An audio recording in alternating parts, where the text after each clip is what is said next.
of interest declarations. Any conflicts to declare?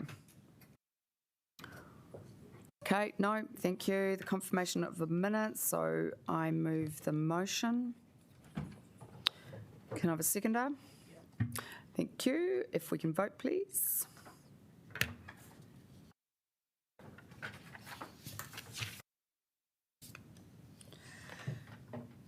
And there's no items not on the agenda, no request for public participation, because this session is all about hearing from the public about their views. So a very warm welcome to all our submitters today. Very grateful to you for giving up your precious time.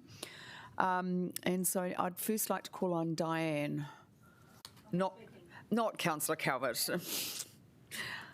Is Diane here?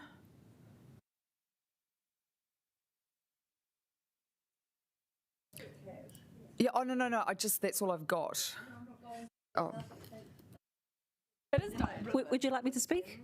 No, Councillor Calvert, I do not. You know how much I love cycleways? We know, yes, we know your views.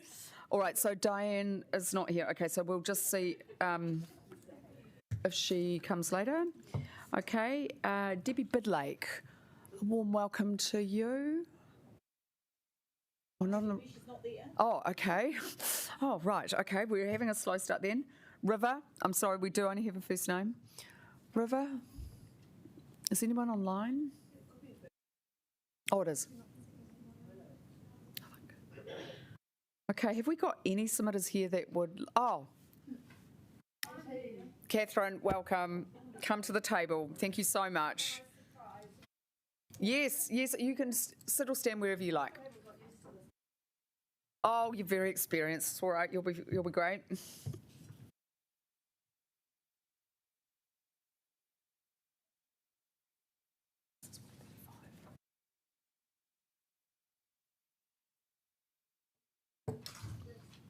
That's right. Okay. All right. Thank you for the opportunity to submit on this proposal. First off, I am against this proposal in its current form. The impact on local businesses and residents is life-changing with very limited notice. The Council does have an admirable goal of reducing emissions, but consultation on many of the current cycle lanes has been excluding divisive and my way or the highway approach with very few real-time changes, if any. Furthermore, thoughtful, constructive input from non-cyclists and others has been ignored or dismissed as that's not what they do in the Netherlands. All stakeholders should be included at the needs analysis stage. To be truly aligned with the Council's transport hierarchy, there would be a footpath installed the length of Bowen Street on the southern side from the terrace to Tinakori Road. With 2 lanes, there's plenty of room for a footpath and room for cyclists and a lane for buses and cars. And this footpath would be in line with the Council's own transport hierarchy with pedestrians at the top. I do support the pedestrian changes in Bowen Street, the terrace, but not the raised left-hand turn from the terrace to Bowen Street, because they're a pig in a car, but on a bike they're even worse. And please don't remove the right-hand turn from Whitmore Street into Stout Street. As a cyclist, I regularly use this turn when it's dangerously windy to travel further along Jervois Quay to Bunny Street. And that will also, and so I go down Jervois Quay, I don't use Lambton Quay, and that would actually make it more dangerous for me removing that turn.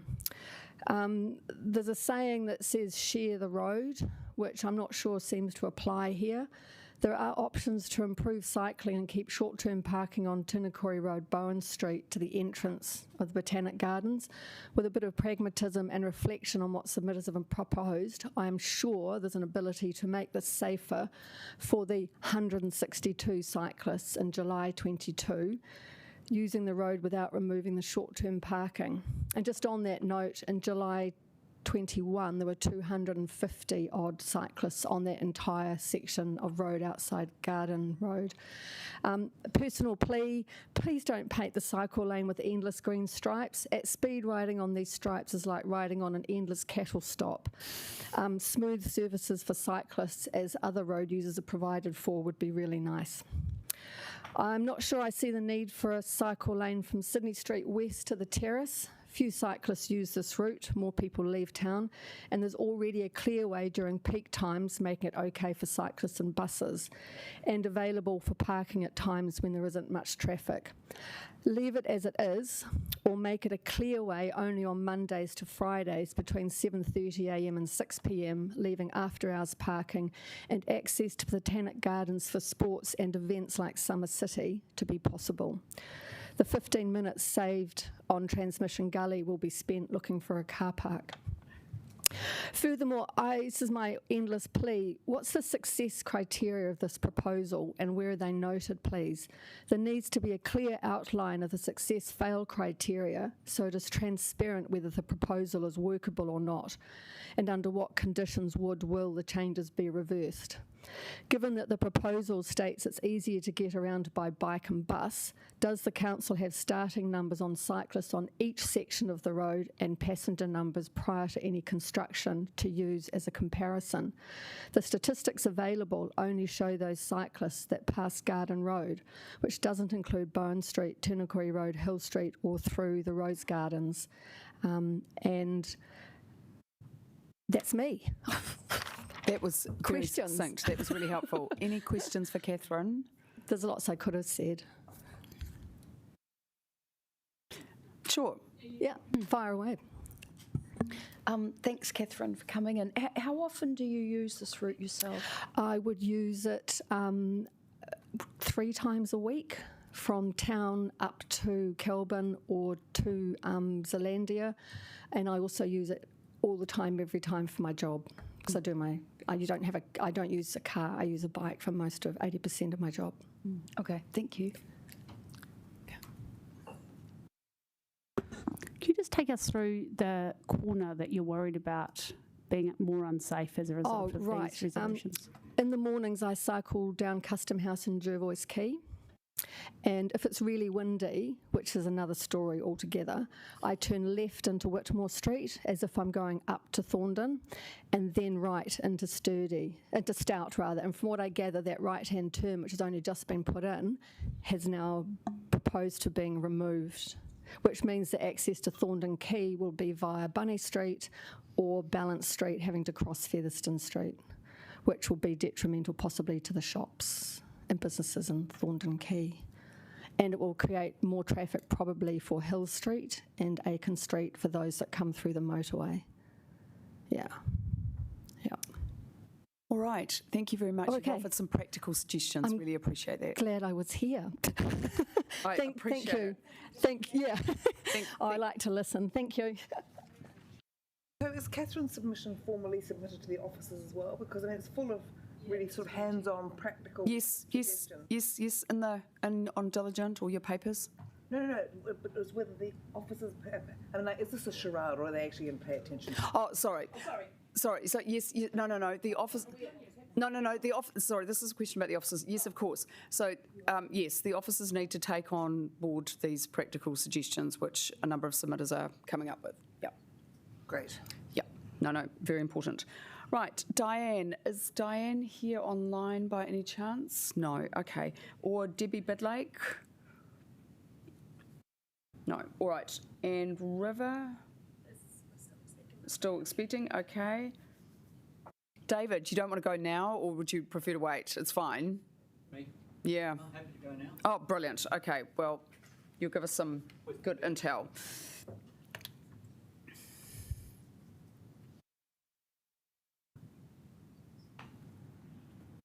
Kia ora, and giving us time. This is a submission on behalf of the Tinakori Road Business and Residents Group.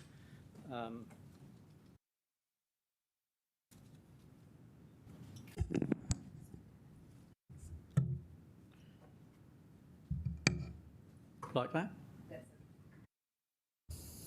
Technologically brilliant. This is a submission on behalf of the Tinakori Road Business and Residents Group. Planners and commuters see Tinakori Road and Bowen Street as nothing more than a corridor that links the city with the western suburbs. And the roads have to be reconfigured to enable the various types of more environmentally friendly transport that people now use and indeed to discourage the predominant usage, which is motor vehicles. For those of us who live or earn our livelihoods along the route or close to it, the road is more than just a through route. Homes need to have service and trade vehicles able to stop nearby, and businesses need deliveries, often in quite large trucks. Many homes were built before off-street parking was seen as a need, so residents' parking spaces are valued. In addition, we have one of the city's prime attractions, the collection of facilities at the Botanic Garden. There's the Bolton Street Cemetery, Anderson Park, playing field, the Lady Norwood Rose Garden, the Begonia House, the Dell, the Sound Shell, the Formal Gardens, the Tree House, the Discovery Gardens, sculptures, the playground, and the kilometres of pathways through the bush, all actively used for a variety of pursuits, including council events. At this point, I must caution councillors to be sceptical of some of the facts they're being given. The Botanic Gardens are not 5 minutes walk from Wellington Railway Station. Google shows 17 minutes, and I can confirm that, and indeed the need for a little sit down to get my breath back in the Rose Garden afterwards. Car parks claimed as alternatives to parking in Tinakori Road don't give ready access to the garden. For example, Clifton Terrace, the car park under the motorway just along here, which currently is full, is further than the railway station, unless, or indeed, even if you tackle some of the steeper streets in Wellington, Aurora Terrace and Bolton Street, or climb the equivalent of a 3-storey stairway up to Tokyo Lane, which itself is a fit person's challenge. Of the 4 bus routes that council papers say frequently pass the garden, 3 are predominantly commuter services, and they don't run at weekends.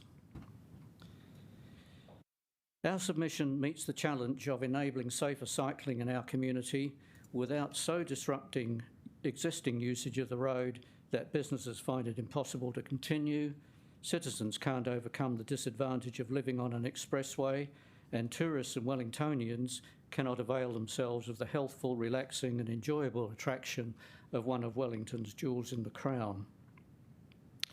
I won't go into details of our submission. Vivian will pick up on a few of these, as they're laid out carefully in its table.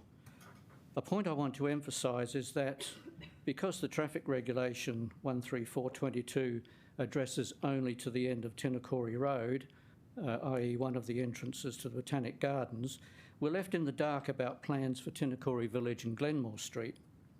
One's a shopping and hospitality destination itself, and the other is half the frontage of the Botanic Garden. Beyond knowing that the cycleway is going to be extended to these roads, there's no information about the effect this will have on the availability of parking. Without this, neither we nor the council can properly assess the price that businesses, residents and visitors will pay for the completed cycleway. As we emphasise, we want to find the best way to apportion the road among all who need to use it safely and conveniently, and it's hard to do that when we only have part of the whole picture. This way of proceeding creates an impression of a piecemeal approach that has, as a whole, will have unforeseen outcomes. We urge the publication of a complete detailed plan for consultation, albeit that it will be implemented in stages. We've set out our alternatives to the Council's plan for Bowen Street and Tinakori Road. These represent our community's preferences. We hope that you'll address each of them with the attitude of why not, in order to gain the community's understanding and acceptance of the final result. Vivian.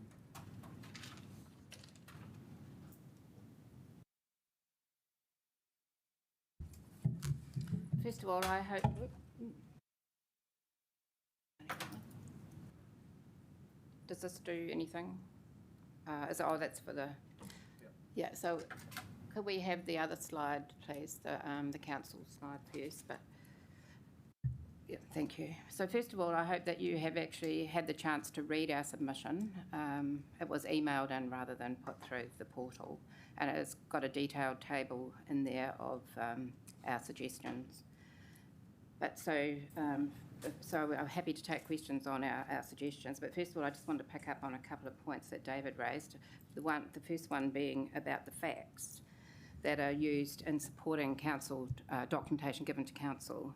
And that is, to me, astonishing that the flawed assumptions and the fact that there is no usage data for the parking in Tinakori Road, that you're prepared to proceed with a traffic resolution that is not evidence-based in that particular area. I think there is data on Bowen Street and Whitmore Street, but not on Tinakori Road.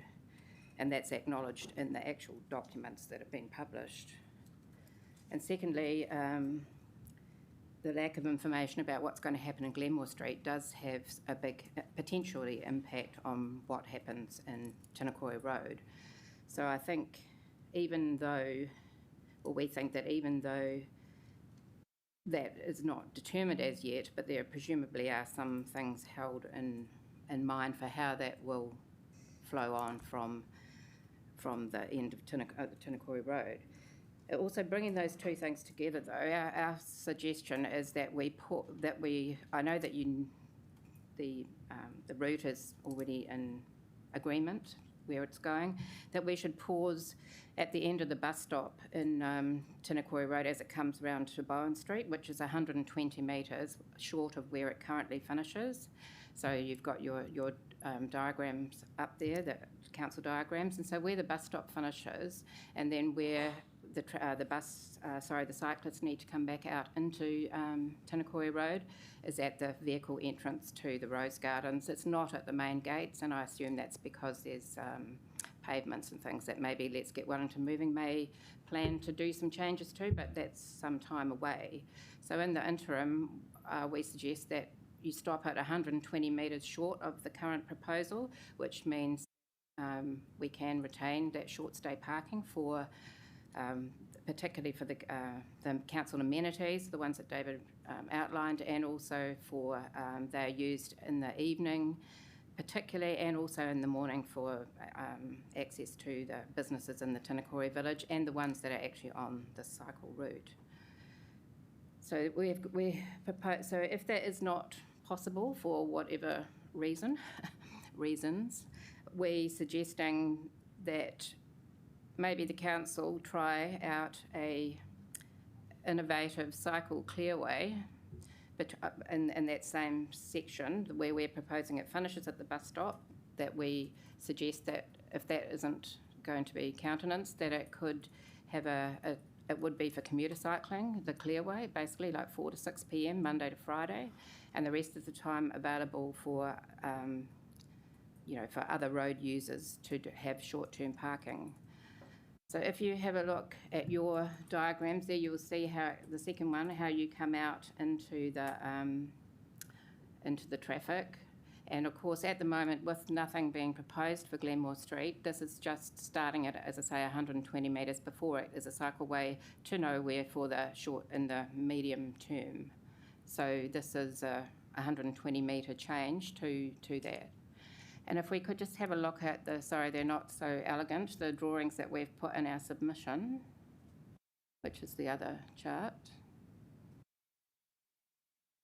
So that is basically showing the same pieces. It's got, the first one is saying, using the kind of cycle crossing, pedestrian out into the thing that is utilised at the vehicle entrance to the Rose Gardens. Our first suggestion is that we actually pause and think about the rest of the route, at least as far as the Courier tunnel, before coming up with what should go there, and that the traffic should come, but maybe the cyclists could have a protected exit from the bus stop, so they could have those poles and maybe about 10 metres, so they choose when to come back into the traffic depending on buses and cars and the time of day, etc. If that isn't acceptable, then if we have a clearway during the time frame, that 4 to 6 p.m, that cyclists have, which would be a first in New Zealand. I don't believe there are any cycleways, clearways, and there are in Australia, there aren't here. It could be, there are unique segments of any 6-kilometre cycle route that is going to need bespoke solutions, and this is an area where we absolutely need one. So something like a cycle clearway. I mean, clearway, the brilliant thing about clearways, which Waka Kotahi supports on key routes, is that changing them or changing the hours, etc., costs nothing, except a sign writing change. So you can, especially given at the moment not knowing when there are what people are doing about working. So that, yeah. So that's I see we're out of time, that's our key points. But, and the other thing is 30 Ks. We absolutely think the council needs to work with Waka Kotahi, even if it is their decisions about things, and actually if you're going to do any of these changes, we should be doing 30K at the same time.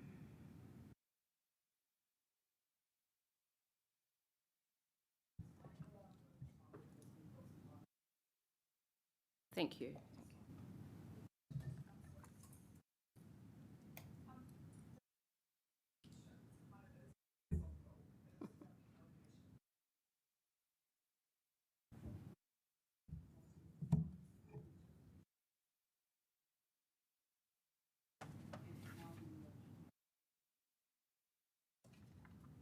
So I didn't quite hear the...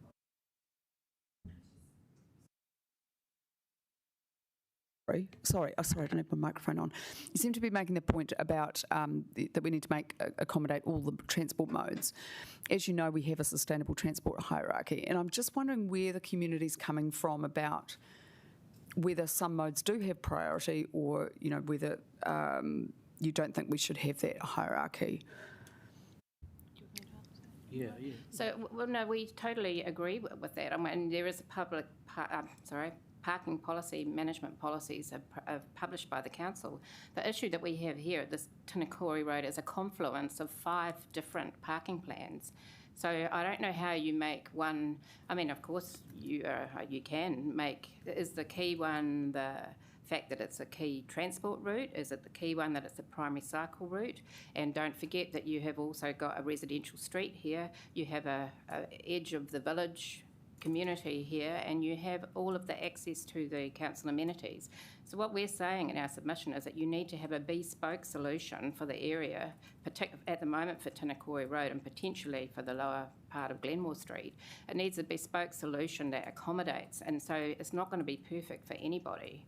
So the cyclists, whatever the cyclists get, is going to be better than what they have now, because they don't have anything now. So we certainly support safer cycling.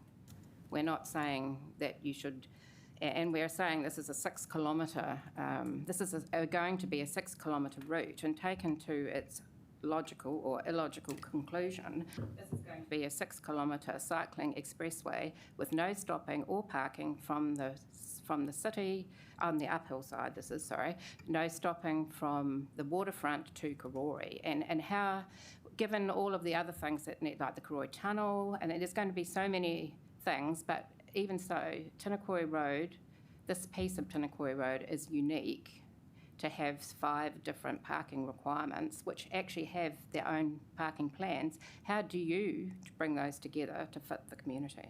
Okay, thank you for that. Councillors, any questions?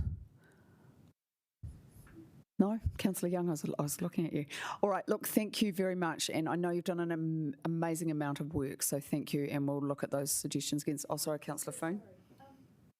Can I just get you to comment on how you've been working with officers so far and feeding these ideas into the process, and how you think that's going?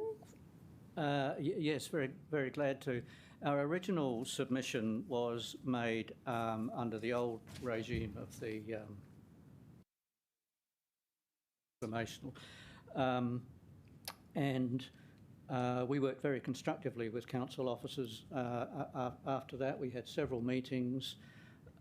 We saw that in the in what's being proposed now, some of our suggestions have been taken up, and we're very pleased about that. And in fact, we would have been very pleased to continue with under the old system because we were actually doing doing quite well. We had the advantage, of course, of having time, which other parts of the city didn't have. So we had time to group ourselves, to have our own discussions, to come to a consensus about what the businesses and the residents wanted, to consult quite widely, especially with businesses in the village and around about. And so we could come up with something which we knew everybody was reasonably happy with, and take that to council, and council officers responded very constructively. But can I just add to that? Officers responded very constructively on the downhill route.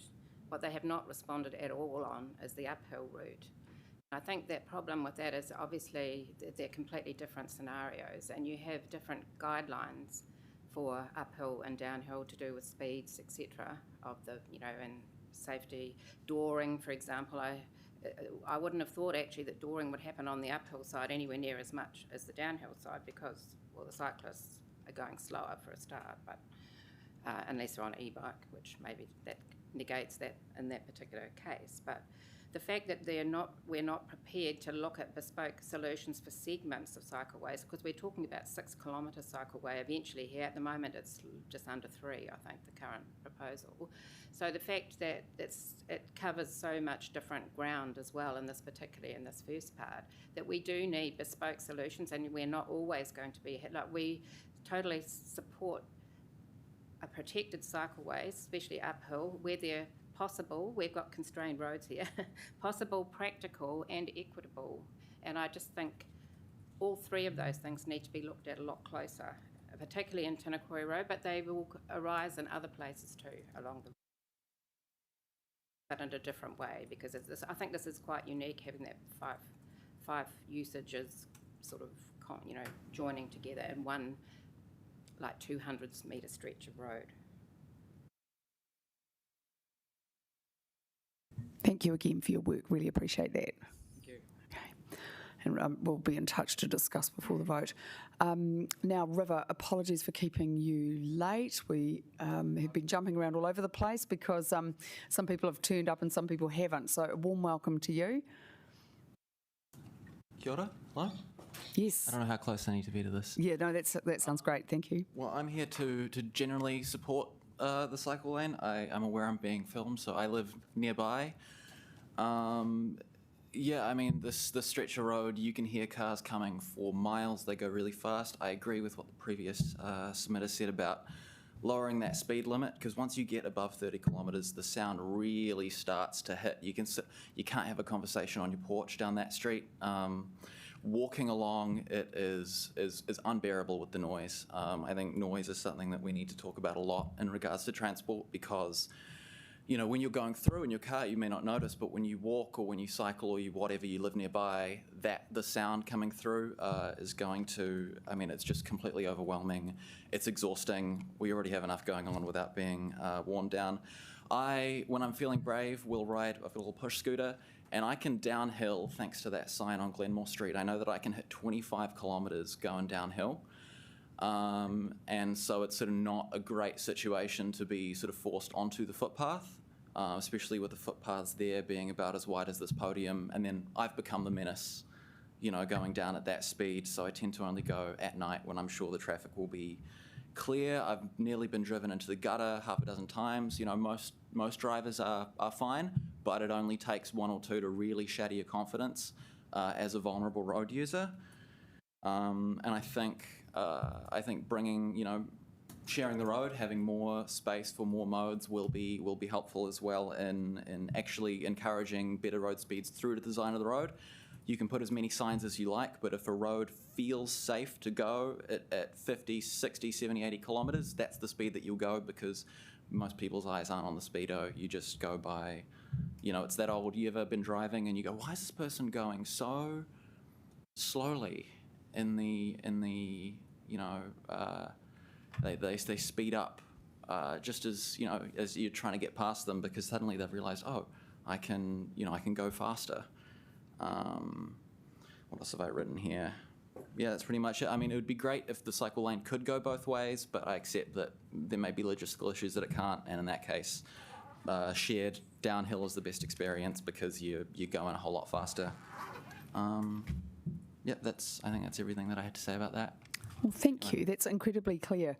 Councillors, do you have any questions? Oh, Councillor O'Neill, thank you. Kia ora, River, nice to see you. Kia ora. My partai is just around pedestrian improvements in the area. So even with this proposed cycleway, do you think that upgrades and widening and a wider project could be done to support the footpath in different areas? Any pinch points that are really bad? I mean, the downhill stretch of Glenmore especially, but from the footpath along most of it is incredibly narrow. I mean, I can't speak to disabled people's experiences, but most wheelchairs I've seen would struggle keeping on there. And with the way that it isn't cleared, there's a whole lot of stuff that's along the side there that's gonna get in your wheels, and you're not gonna be able to get past anyone or anything. So if there's a sign that's been cast into the footpath, I walk on the grass half the time down that street. Great. Thank you very much for coming along, giving a local perspective. Really appreciate that. Thank you. Right, we're now running ahead of time. Alyssa, welcome to you. Nice to see you. Hello, everyone. My name's Alyssa Barbieri. I'm a Wellington resident for 5 years, and I live in Mount Cook. I am a New Zealand permanent resident, so that is why my accent might sound a bit weird. Just wanted to share that I am highly in support of the additional bike lanes and the overall project, so I'm really happy to see more bike lanes being put in and a better biking infrastructure, so I appreciate the council's efforts. Just wanted to give my perspective in addition. So I live in Mount Cook, and typically I don't perceive the Tinakori shops and the Botanical Gardens as accessible by bike. So I'm a biker, I also walk, and I also have a car. Generally, I typically drive there, just if I do go over there, because I just find walking up Bowen is actually really scary for some reason. I think the cars are going quite fast. And there's really no easy direct routes other than going maybe through the Botanical Gardens or up through the hills. So that's just with walking. And then with biking, I've always found that Bowen Hill would be like a near-death experience to bike up. In particular, when I am biking uphill, I tend to go very slow. I'm not the most in-shape person. And what that means is you lose that ability to stay in a really streamlined straight lane. And so there's just that fear that I'm going to drift into the cars, and they go quite fast up that road. So I'm really excited to see the dedicated uphill bike lane. I think that's great. I think one thing I'd like to see too with the project is just ample parking as well, bike parking in the area, so that I could mingle, especially for things like Gardens Magic that I know brings a lot of people to the area. One thing I'm not super keen on is the downhill bike lane that's shared with the buses. I don't know if there's an opportunity to look at widening the uphill bike lane to be both directions. So I did live in the Netherlands briefly, and maybe that's why I have such a deep love of bicycling infrastructure. But they typically would have bike lanes that would be able to cater to both traffic streams. And it was completely separate from the road. So I know that that's probably not possible in this area, but I just wanted to bring it up for consideration.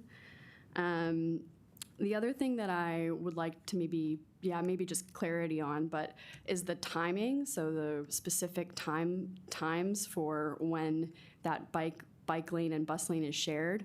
I find generally time frames I've always found them hard to understand, both as a driver and as a bicyclist.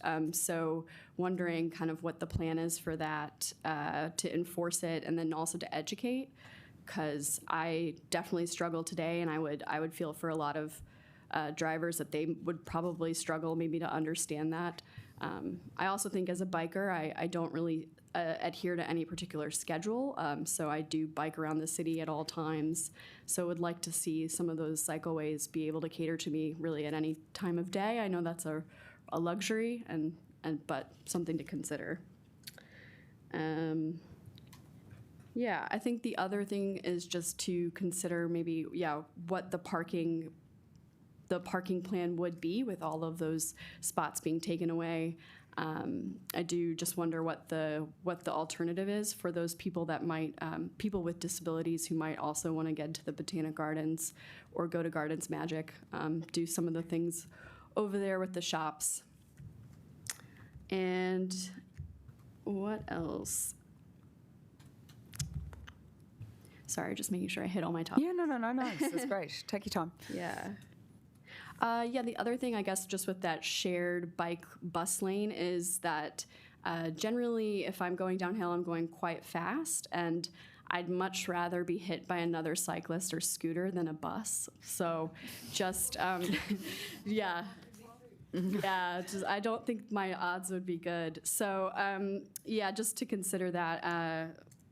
I think the other thing is that I feel like bus driver and biking relations aren't particularly strong. So I don't know what ways we could look at improving that, but I feel like some sort of, reconciliation there would be nice. And finally, I just want to end with, I think active transport is really important to mental health and people's quality of life in a city. And I'm really appreciative that you've put this work together, and I'm highly in support, so thank you. Thank you, Alyssa. Thank you very much. Any questions, councillors? We've just got a tiny bit of time. Can I just ask you quickly, would you support lower speed limits all over the city? Make it safer? Yes. Okay, thank you. Great. Thank you. It's great to have all that detail from people. Right, Dylan, a warm welcome to you now. Kia ora koutou e te kaunihera, ko Dylan Tokuingoa. I am resident of Northland, so, in the shadow of Te Haumairangi.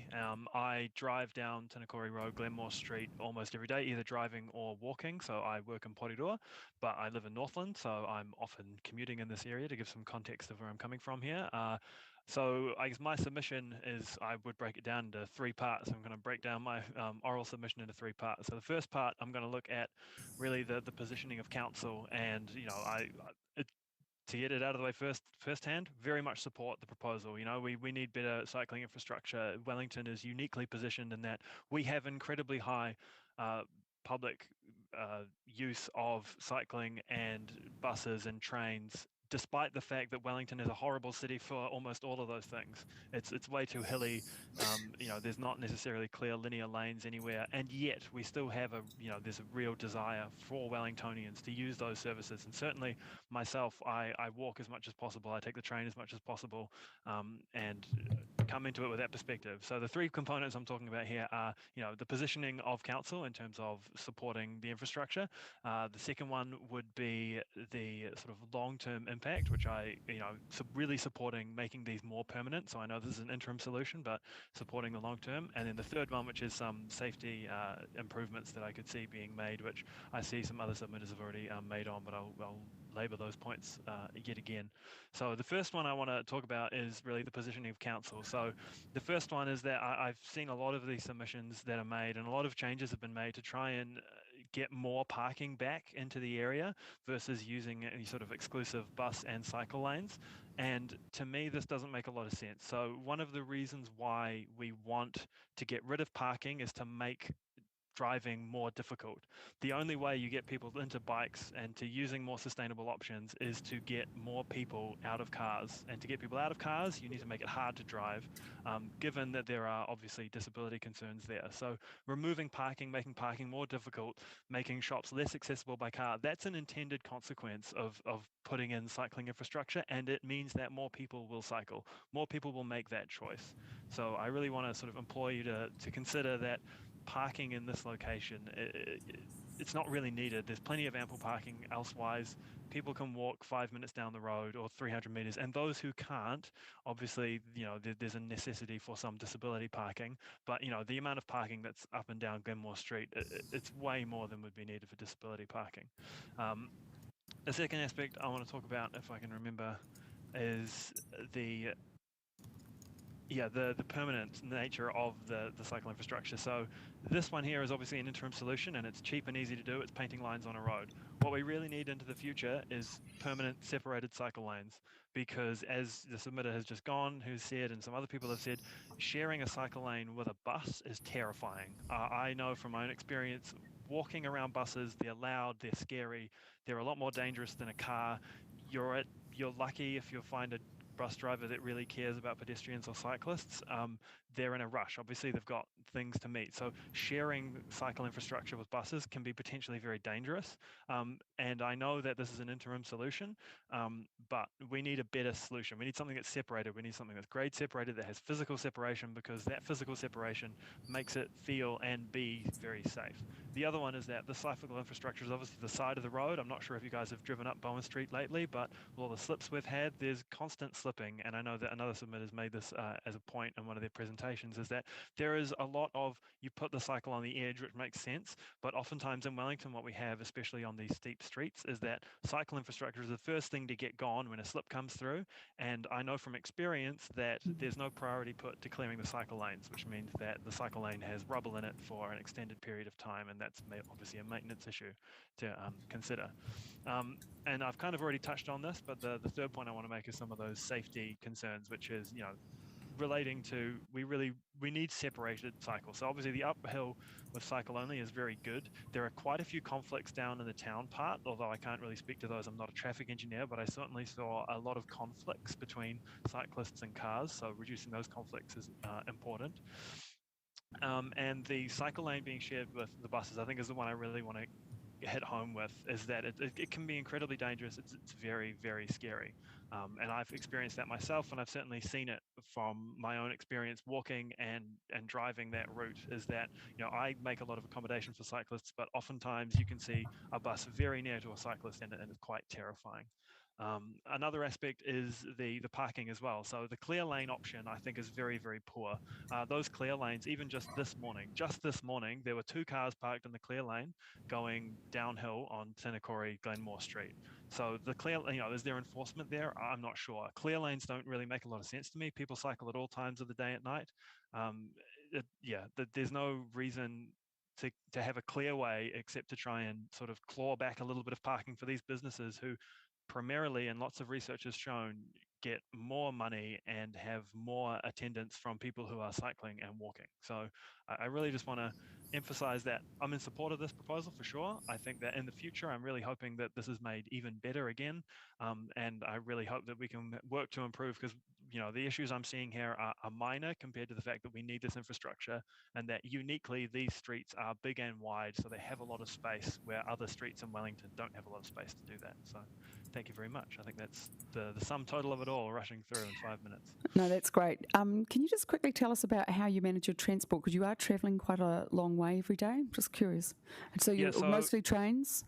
You mostly don't drive? trains. So primarily I will walk from my house to the train station, and then from my train station to work here in Pūroro. I work for Pūroro City Council. Not that that makes any difference, but so it's close to the train station on the other end, and it's close to the train station on one side. One of the things that I would see is a lot of people are talking about, we're losing parking for the Botanic Gardens. I know for a fact, because I've walked through the Botanic Gardens, it takes me between 5 and 10 minutes to walk up the hill from the train station to the Botanic Gardens. It's not a hard walk. We really should be, people from all around Wellington could be taking the train and walking to the Botanic Gardens, and on a beautiful summer day, I would see that as being a wholly beneficial experience. Well, I congratulate you on your huge commitment to sustainability. Thank you.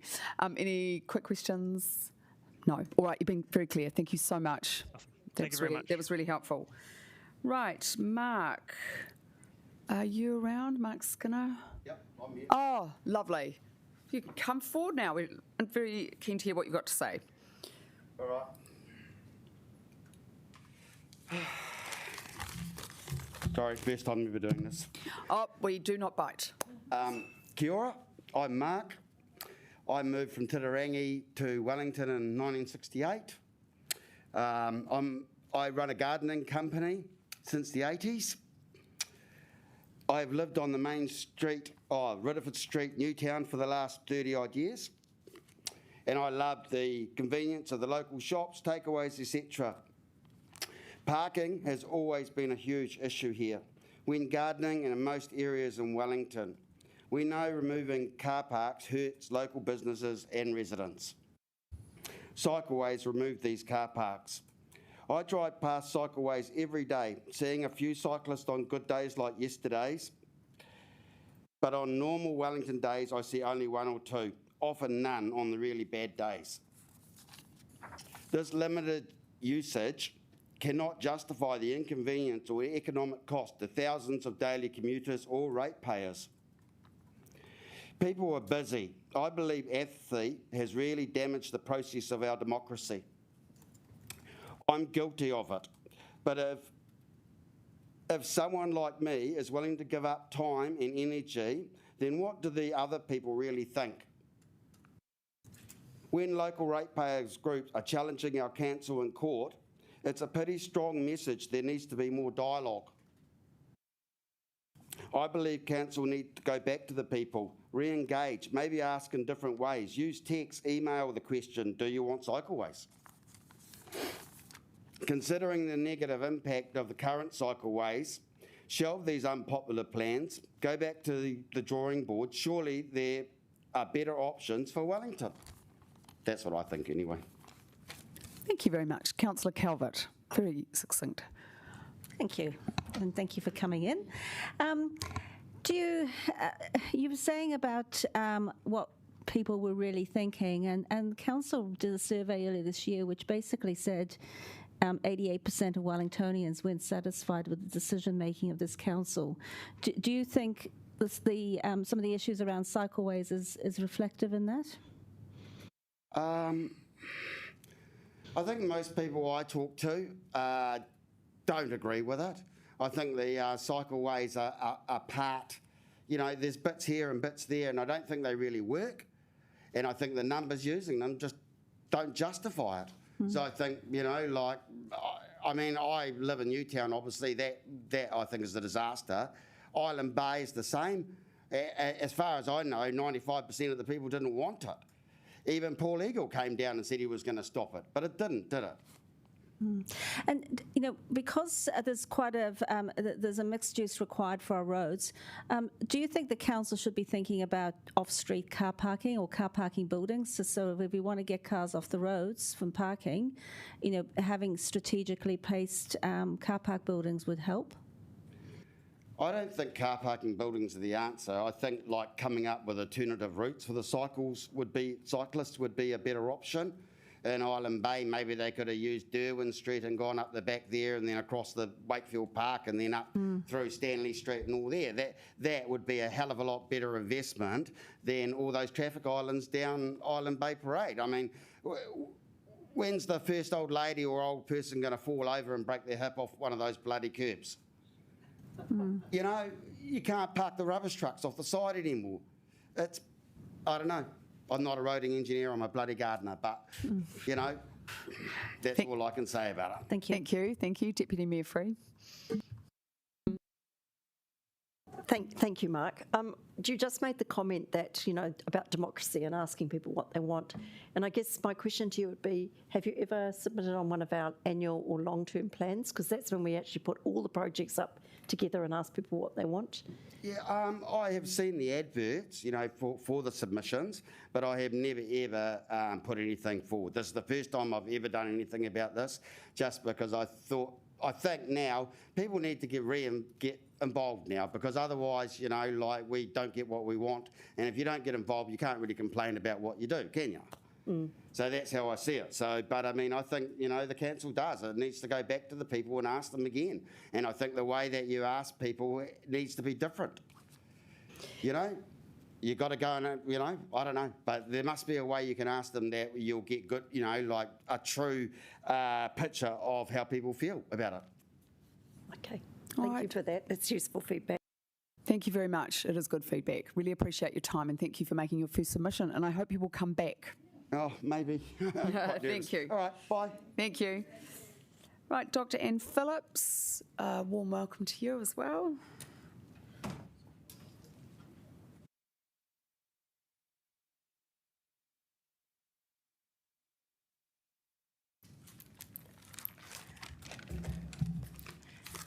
Tēnā koutou katoa me ko councillors ki te whanganuia tara.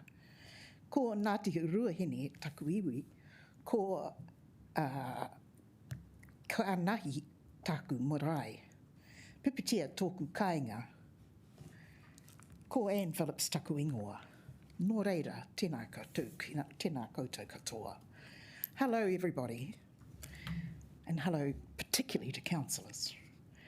I am making this submission as a resident of Thorndon and as a member of the Bolton Street, Friends of the Bolton Street Cemetery. First and I'm going to begin by referring to the proposed district plan and sites of significance to Māori. The Bolton Street Cemetery is a site of significance to Māori because there's a lot of mamae or hurt around it.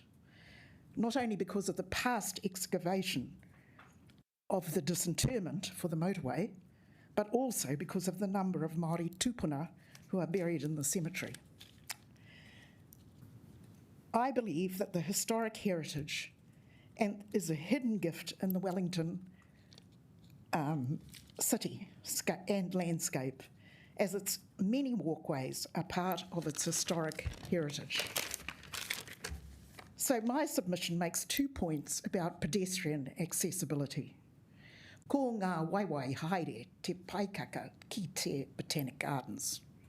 First, the disconnect between the paths leading onto Bowen Street and the Bolton Street Cemetery. If the proposed cycleway is to make this road user-friendly, then it is important to provide better pedestrian access across Bowen Street. You've already heard about Bowen Street. It's dangerous, it's fast-moving, and Bowen Street is one of the main accesses to the Bolton Street Cemetery. So councillors will be well aware of that fact, that the Bolton Street Cemetery has many paths which lead towards it. And I believe once the cycleway is incorporated into the plan, the entrances and exits of these paths will become even busy. So we agree that Bowen Street is always tortuous to cross, but most walkers don't believe in walking away from their goal back towards the lights in order to cross the road.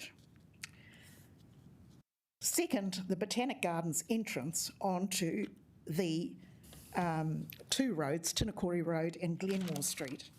This is a pedestrian crossing at present, and it provides access to Anderson Park, the Bolton Street Cemetery, and to the Botanic Gardens. Anderson Park is also a site of significance to Māori because of early burials there. You'll be relieved to know that they've all been disinterred. But that's still, in my view, that particular part is a tapu area.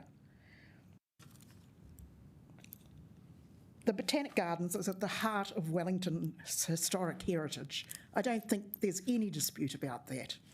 So I am concerned that the pedestrian crossing to the main entrance of the Botanic Gardens is already incredibly hazardous, and that's because of the volume of traffic on the road. Do motorists stop at the pedestrian crossing for pedestrians? Yes, on a whole, but on rare occasions they don't.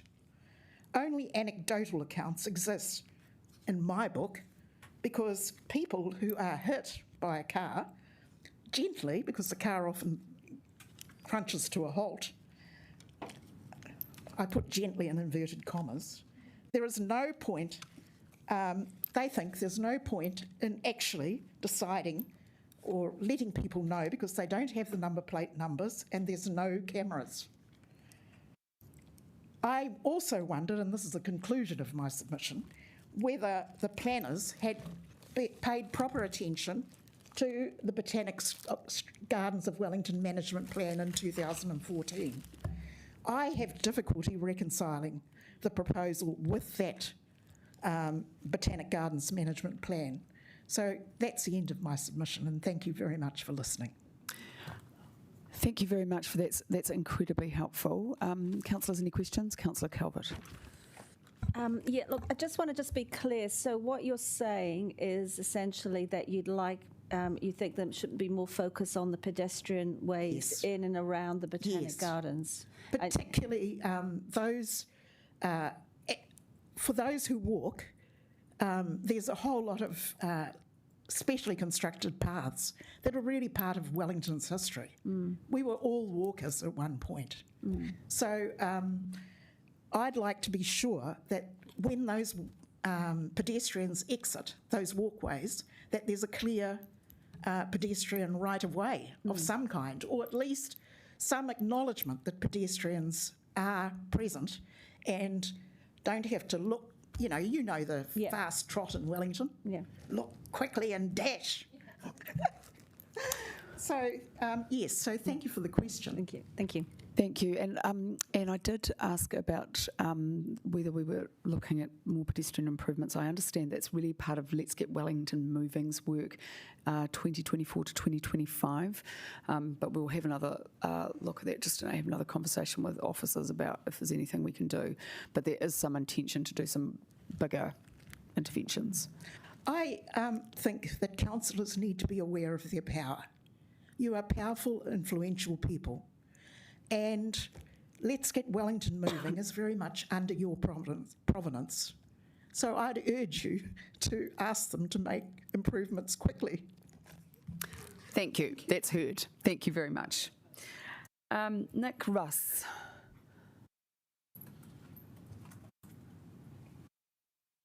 Oh, okay, not just yet. Vivian or Andrew, do you want to come up early or would you rather wait till later? I'm happy. I've just got a few extra that are not part of our group submission. That's fine. Do you want to go now? Oh, lovely. Thank you. So sorry that you have to hear me again. No, that's fine. We've just moving people around quite a lot today. Yeah, I see that. So first of all, I just want to say that this is just a few extra points of personal submission as opposed to the joint business and residence one that David and I have put through. This one is just really born out of frustration that we're pitting cyclists against everybody else, really, and I just can't see that is a great way to, build our Wellington community. I know that some of the surveys that you've done already, most people, according to the surveys, and I guess that surveys may be manipulated, but most people support cycleway infrastructure improvements, including myself, and I have attended the Pedal Ready training at Lyle Bay just to improve my own cycling. I tend to walk where I can because I'm lucky. I actually live close to the city, so I can walk, and that's what I do mostly. But I think some of the survey questions that were put were rather disingenuous to the extent that they're eliciting predetermined responses, and they can't possibly address the complexities that this traffic resolution is actually doing. And that doesn't actually amount to community consultation. The fact that people can submit is good, like they can put their own submissions through the portal or email, that is consultation, but getting predetermined answers from general questions is not, I don't think, especially useful, and I think we do that far too much and pretend that that's consultation. So in this particular case, I think the primary bike connections are already determined by a previous traffic resolution, so we know that there is going to be a primary connection from the city, the waterfront to Courier, which is fine. And again, I think most people in previous surveys, etc., have agreed or not disagreed anyway with that. It's now a question of implementation and taking the community on the journey. I know that keen cyclists want to have separated cycleways wherever they can, and I can absolutely empathise with that. Unfortunately, Wellington's roads do not support separated cycleways on both sides, even on primary connection routes, and we have to look at other compromises which give the best position for cyclists, but in certain places, as per our group submission, require compromises really. And so some motorists and other road users need to give up something, and cyclists will gain something, even if it isn't as much as they would wish. And I think a win for cyclists shouldn't mean a total loss for other road users and pedestrians.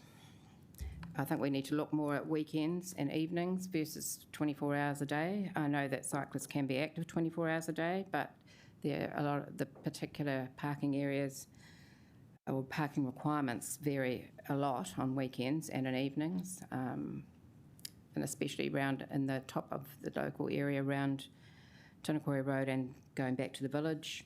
I mean, that parking, which there is no data for, I have collected data over a month, and just to set the usage of the parking, the 120-minute parking on the outside on the Tinakori Road section. I mean, basically from morning at 9:30 through lunchtime, that parking is full. It moves. Most people stay only 120 minutes, but maybe there could be more enforcement of that. I think some people overstay their time. But generally speaking, it moves along. On Tuesday nights, it's absolutely full with people going to quiz nights. Last night, it was full with people going to restaurants, well, presumably, and the pub. Wherever they were going, it was full. And so was the Tinakori Village parking. So I just think that, you know, in this work that was done to get the data, there is no data for usage of parking in Tinakori Road. So that is a big miss. And I just don't think you can implement something without acknowledging that. And to say that you will revisit in 6 months, a year, or whatever time is not good enough for that. You actually should have some evidence before you start implementing. And, you know, just emphasis again of that zone, the confluence of 5 different parking management plans required there, which gets precedence, who gets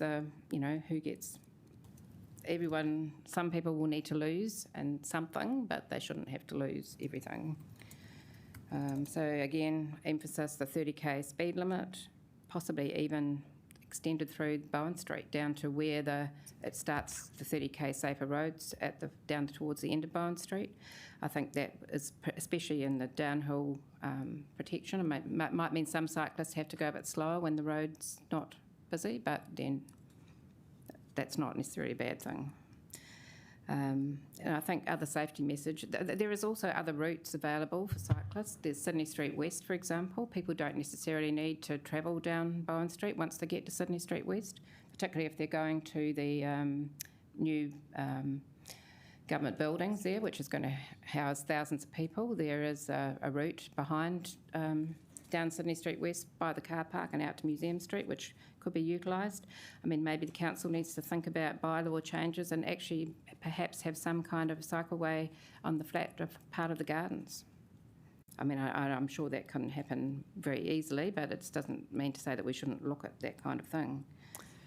And I still think that we should try a cycle clearway if we need to continue up to the entrance, to the vehicle entrance, and I still support that we shouldn't do that until a more integrated version up the rest of Glenmore Street can be arrived at.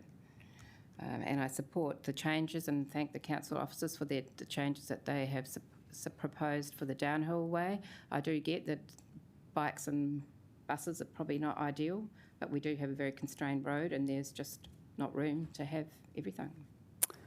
All right, thank you. We've got a question from Councillor Calvert. Yeah, just listening to you talk and some of the other comments have been made. Do you think that it would benefit in getting a workable plan is actually sort of master planning this whole area from not just from a cycling perspective, but from like the walking. You talked about the safer speeds, using data about who parks, when they park, all that sort of thing.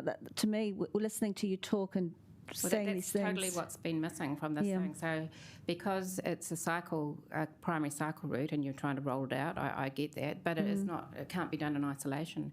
Absolutely, the community planning should be looking at all of those things. And I know the buses are, run by the Greater Regional Council rather than the City Council, but it's not an excuse not to work with the other providers. So, I mean, to me, electric buses should be a big push. And again, it's separate to the cycleway, but they're totally integrated. We're looking at transport solutions here, not just.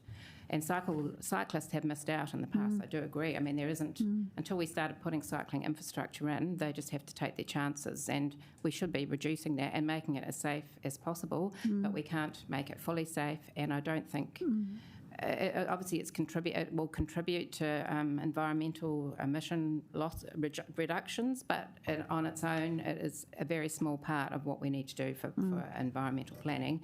And I'm not sure that we should elevate it so high that it polarises the community, which I believe is what it's doing. Thank you.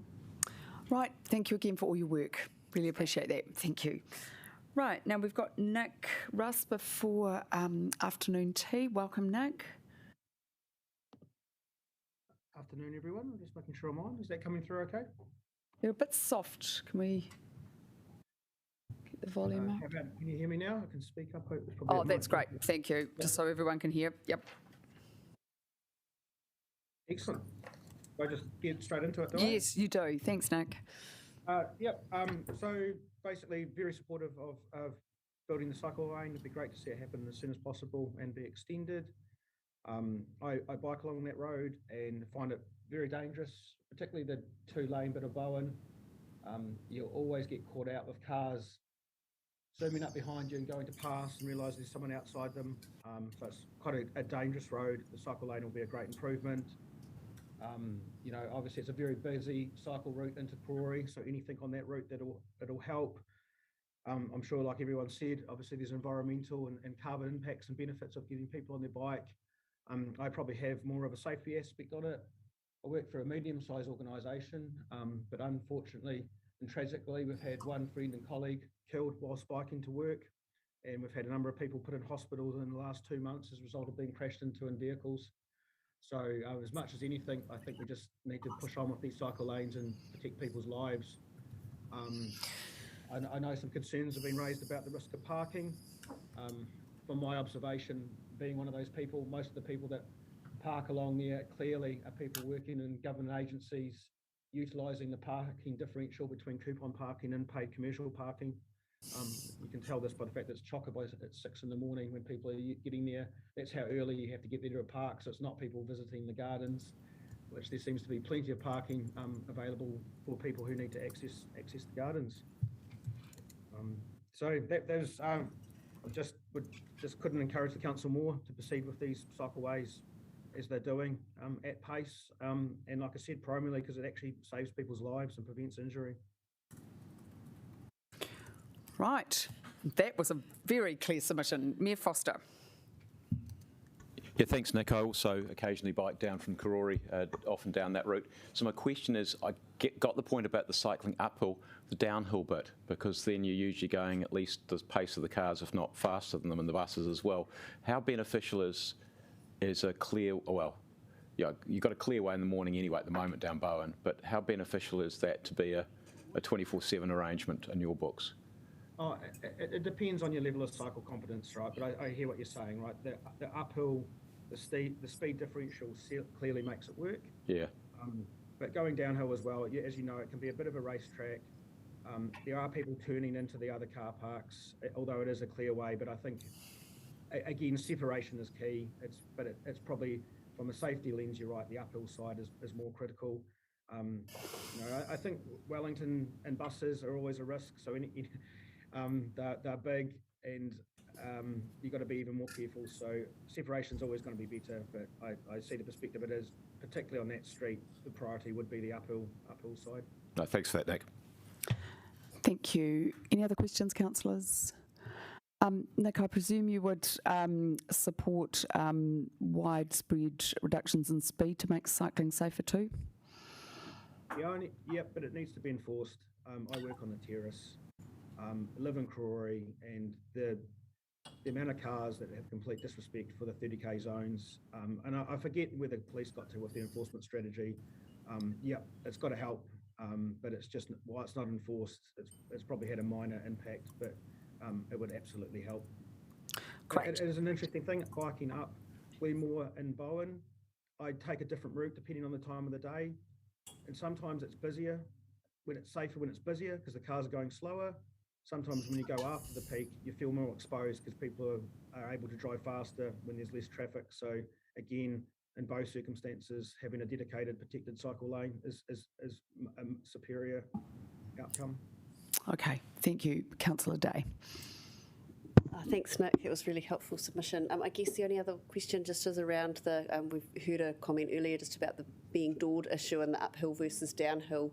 Do you see that as being a fairly similar challenge, both uphill and downhill, particularly, I guess, in a space where there's a lot of people coming and going?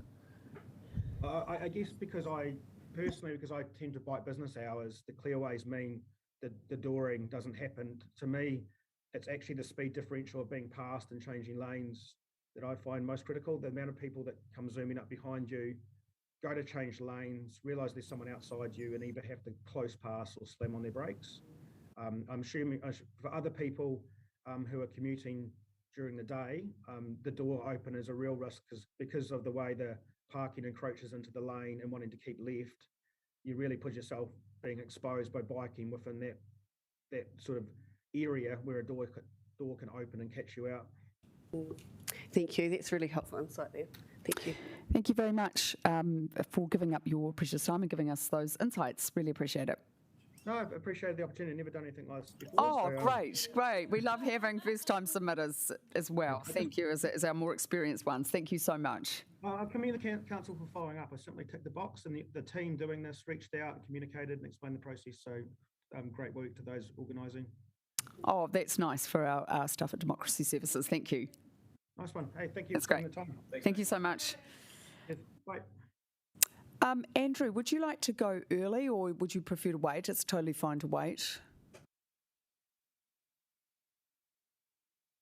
I can go now if you'd like. If it suits you, otherwise we'll just take an early break. You need to go after tea. If you'd like to do that, you can do that. Okay, good enough. Colleagues, do you want a cup of tea? Or okay, we're going to take a cup of tea and then we'll go back to the speaking order. Thank you so much, everyone.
Welcome. Come to the table. Oh, babies are definitely loved here. Sorry, where am I sitting though? Or? Oh, you can stand or sit, whatever. And it's okay without a face mask? Yeah, that's fine. Okay, well, thank you for having me along today. It's my first time I've ever turned up to one of these meetings, so it's a good experience to try. I'm here representing myself, Christian Williams, a bike courier in the city here, and also my business, my company, which I co-own with a couple of friends, No Car Cargo. So we're Wellington's only cycle courier business, and yeah, the 5 in our team are the only cycle couriers in the city at the moment, but we're growing quickly. So I'll start with individual kind of reflections on why I'm here, I guess. I don't care so much about this one section of cycleway enough to turn up on my day off to come speak to you. The only reason that makes sense for me to do that is because I care much more deeply about the climate emergency. So thank you all for declaring the climate emergency. I think that's a sort of funny way of putting it, probably just acknowledging the climate emergency somewhat belatedly a few years ago. But yeah, that really should be, in my opinion, what the council's main focus guiding all of your work is really about. And underneath that declaration, you have Te Atakura, the path to zero, path to net emissions, which is a really good plan for helping the council get there. To my understanding, I think transport emissions is the largest sort of chunk of emissions and a really easy one to tackle for the council. And within that, getting people biking, mode shift is really important. And Panake Pōneke is the plan for the network to get there. With any cycleway network, I'm sure you've probably heard other people say it, but the most important thing to consider is that it is a complete network, because the network or the system is only as strong as its weakest link. So if there's any divisions in that network, it will pretty much, put people off cycling where they feel least comfortable. So on this particular route here, I think that's just important to consider, as well as all the other projects that you're doing. This is one small section of a major route up to Courier and other parts of the city.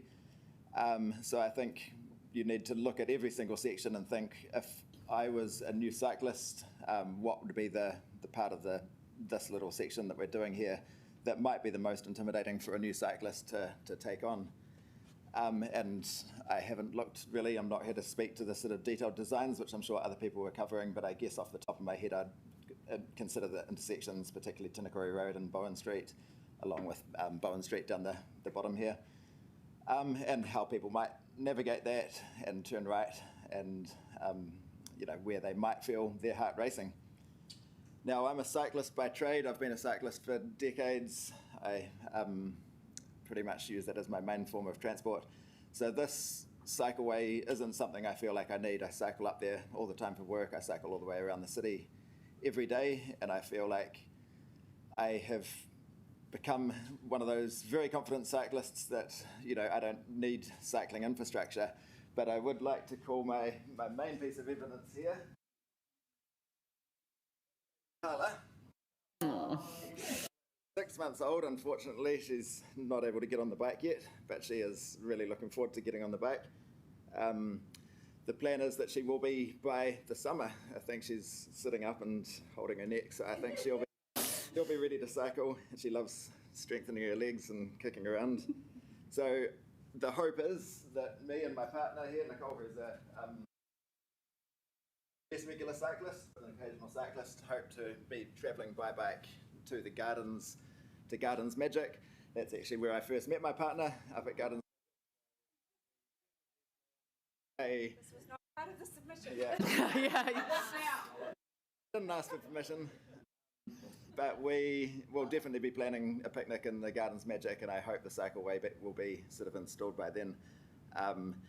And really, I think of, not my safety getting up there, but I know that Tala will be on the back of Nicole's bike cycling around the city, and I would just really want her to be as safe as possible in case the worst happens, and minimising the risks. There's always going to be some risks of biking around the city, but there's a lot of ways that safe cycling infrastructure can help do that. I didn't look at a clock, but how many? Oh, you got 5 minutes. Cool. 5 minutes. I'll get on to just a couple of things about the cycle courier industry. Again, this is not a section that will impact our business as such. We'll cycle it back and forth as needed without any problem. But I am aware, particularly on other sections of the city, the council faces resistance to cycling infrastructure that often comes from a loss of parking, but also from businesses that say they really need delivery vehicles, and that may be true for some of them, but me and my friend bought this business 3.5 years ago, and it was a one-person business at that stage, so it was a tiny little business. We've grown it to a team of 5 now. We've actually doubled in revenue since the start of the year until now, and we're expecting a lot more growth. One of the biggest area of growth, and probably the biggest area of future growth, is in what we call last mile deliveries. And last mile deliveries is where parcels have come from all over the world or other parts of the country, come into the warehouses here. We've partnered up with one of the major companies who every day drops off about 100 to 200 parcels and continually growing without warning. So they're sort of giving us all of their small parcels in the city, pretty much because they're short of drivers, but also getting stuck in traffic in the central city is the least of their priorities for their vans and their limited staff. So we've been lucky to pick up a lot of that work, and we expect a lot more of that to come. We've got another trial starting with another one of those companies in October at this stage as planned, and there's a lot of potential growth for that, for having little depots in the city where companies can take parcels to small and medium-sized parcels and get it delivered by bike along. I think particularly with changes to the Golden Mile, I think companies are looking at that option more. In terms of how much we can carry, we really can deliver the majority of what gets delivered in the city. We're not going to stock a supermarket, but we do really large loads. As an example of that, we recently got asked to put a quote in for carrying 165 boxes from Vivian Street to Murphy Street. It was about 1.6 tonnes, 1,600 kilograms of printing. We put in a quote at a price that works for us, and we were the cheapest. So we ended up doing 17 trips by cargo bike across the city like that, and did it cheaper than the vans wanted to do, probably partly because the van doesn't have as good access as us, and and that's all the while paying living wage. We're a living wage accredited employer.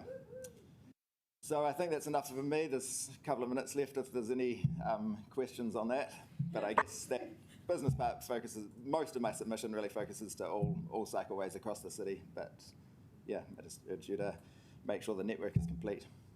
Great, thank you very much. Mayor Foster, first question. Yeah, Christian, thanks, and congratulations on many fronts by the looks of it. Thank you. Just a question, you mentioned Gardens Magic and the importance that that's played, but that's one observation I have is that Gardens Magic is absolutely, the whole of Bowen and Glenmore absolutely chocker with people who are going there taking, and I know clearly you're going there without taking cars, but most people aren't. How do we deal with something like that and get people to what is a wonderful event? How do we set that up? Because clearly what we're planning on doing at the moment, what we've got in front of us for Bowen Street is potentially, well, you might say that, but I'm just asking it practical. How do you see it working, and whether people will actually do it and take up the Gardens Magic opportunity? I definitely recognise the need for some car parking. There's disability groups and some people who won't be able to, definitely a lot of people who won't be able to cycle, and some people who won't be able to go by bus. So there needs to be some car parking. At the way the city's been designed, it's been designed for cars so everybody drives. I very much believe that if, for example, one half of that parking up Glenmore Street was removed, the city will adapt. More people will just find it easier to go by bus, and they will take buses instead of cars. I don't expect all parking to be removed, but in the citywide scheme of things, I think it's like 3% of the car parks that are being removed. So it's just those key arterial routes that I think need to sacrifice a bit of parking. Can I just ask you about, as a parent taking a child on the back of a bike? I love cycling, but I do get a bit nervous when I see small people on the back of bikes. So I presume things like having cycle pathways and slower speeds is really the best way to keep the kids safe? Definitely, yeah. Anything else that we can do? No, I think it's just an actual separation from traffic, but it is that speed.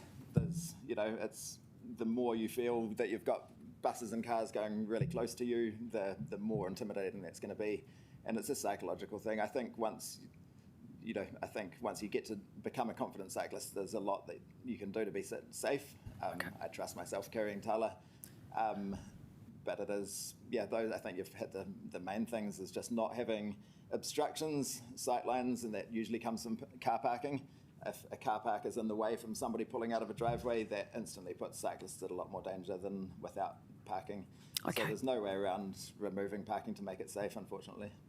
Okay, thank you. Right, Councillor Foon and Deputy Mayor Free, very quick questions. Really quick question. Great to see No Car Cargo, a council-funded from our local. Was it? I can't even remember them. We've had so many now. Low Carbon Challenge or Zero? Low Carbon Challenge, yeah, well done. Just around safety, have any of your team experienced any safety issues in terms of, have you had any accidents over the last period? I have, and it was quite recently. I wasn't going to go into it now, but I probably will be back in a few weeks because it was on the Newtown to City route. So just very briefly, I was hit by a car head-on, which was completely their problem and sort of admitted guilt, I guess. I ended up with 6 stitches on the shin just a few weeks ago and a lot of bruises. And it was quite a solid collision, so I think I came off quite lucky. It doesn't put me off cycling because I know those accidents are just part of the risk. I know that I couldn't have done anything to avoid it. But I know that 2 parked cars was basically the obstacle between him seeing me. It was a terrible decision from him to turn the wrong way on a one-way street and hit me head on, but I think without those 2 cars there, he obviously didn't do it on purpose and felt terrible about it, but he would have never made that mistake without the vision impairment of he was looking for cars and didn't look for bikes. That's okay, I'm back on the job now. Really small, yep. I've just been interested in people saying, giving us stuff about how fast cyclists travel downhill. Yeah. You must be pretty experienced. How fast would you go downhill? 77.8. Okay, all right, okay. Down the Nodanga Gorge. Okay, but on a normal hill like Bowen Street, what would you normally be doing? I guess I'd have to say the speed limit. The speed limit, all right, the speed limit, okay.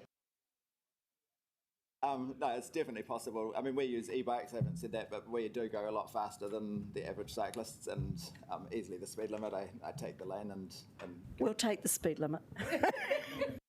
Okay, thank you very much. We are going to reduce those speeds. There you go. All right. Thanks very much, Christian. Good. Cheers.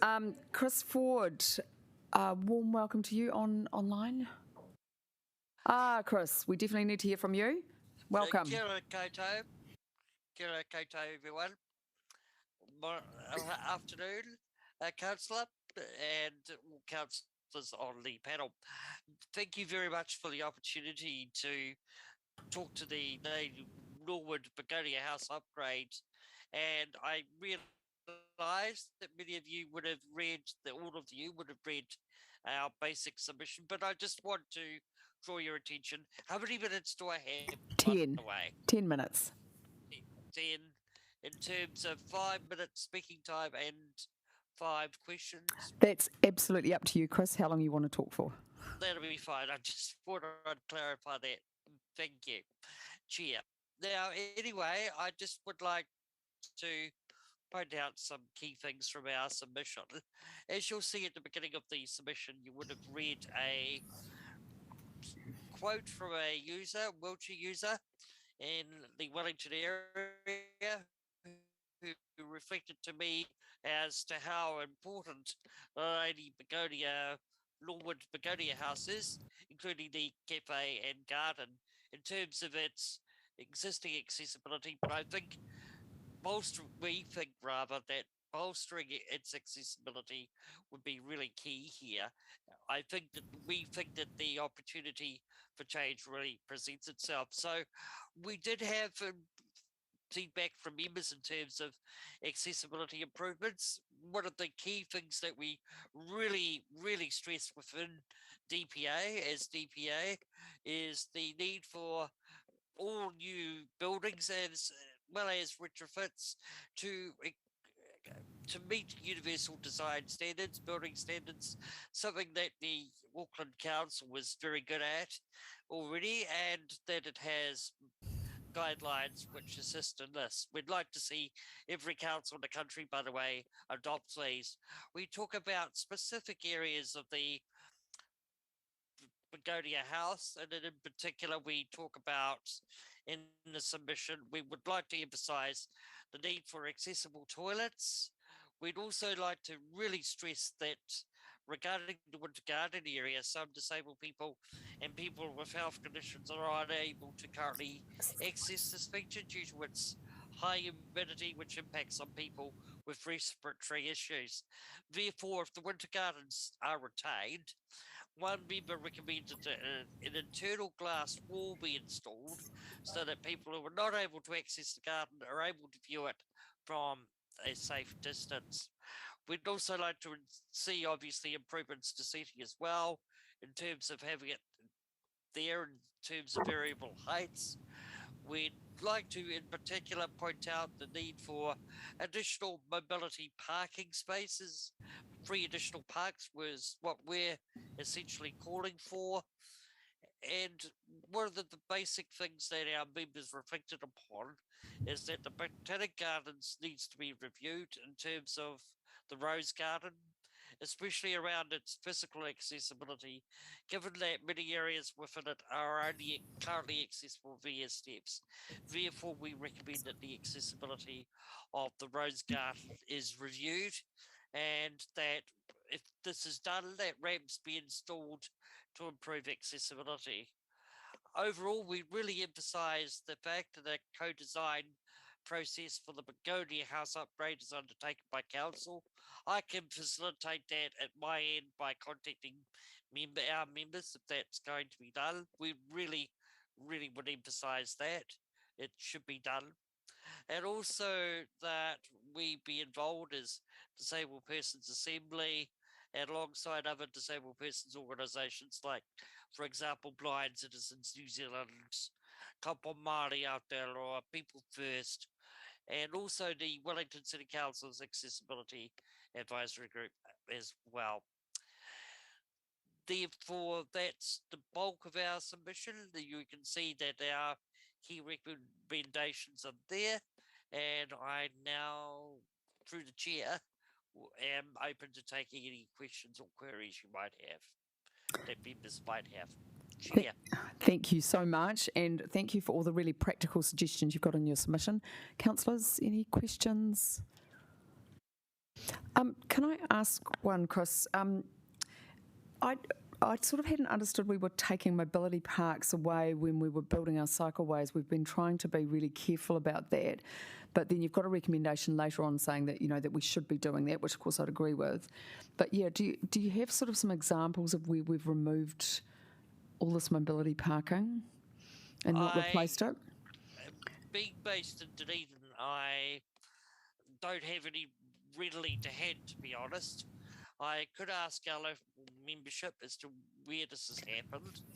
However, I've been guided by our local members in this in my capacity as the Regional Policy Advisor, responsible for supporting members to make submissions to local government, local councils throughout New Zealand. So, yeah, I'm just at a bit of a disadvantage there. Oh, no, However, yeah. Sorry, do cover it again, Councillor. Oh, sorry. No, that's totally fine. And obviously that's just a reminder that we need to be really careful about that particular aspect.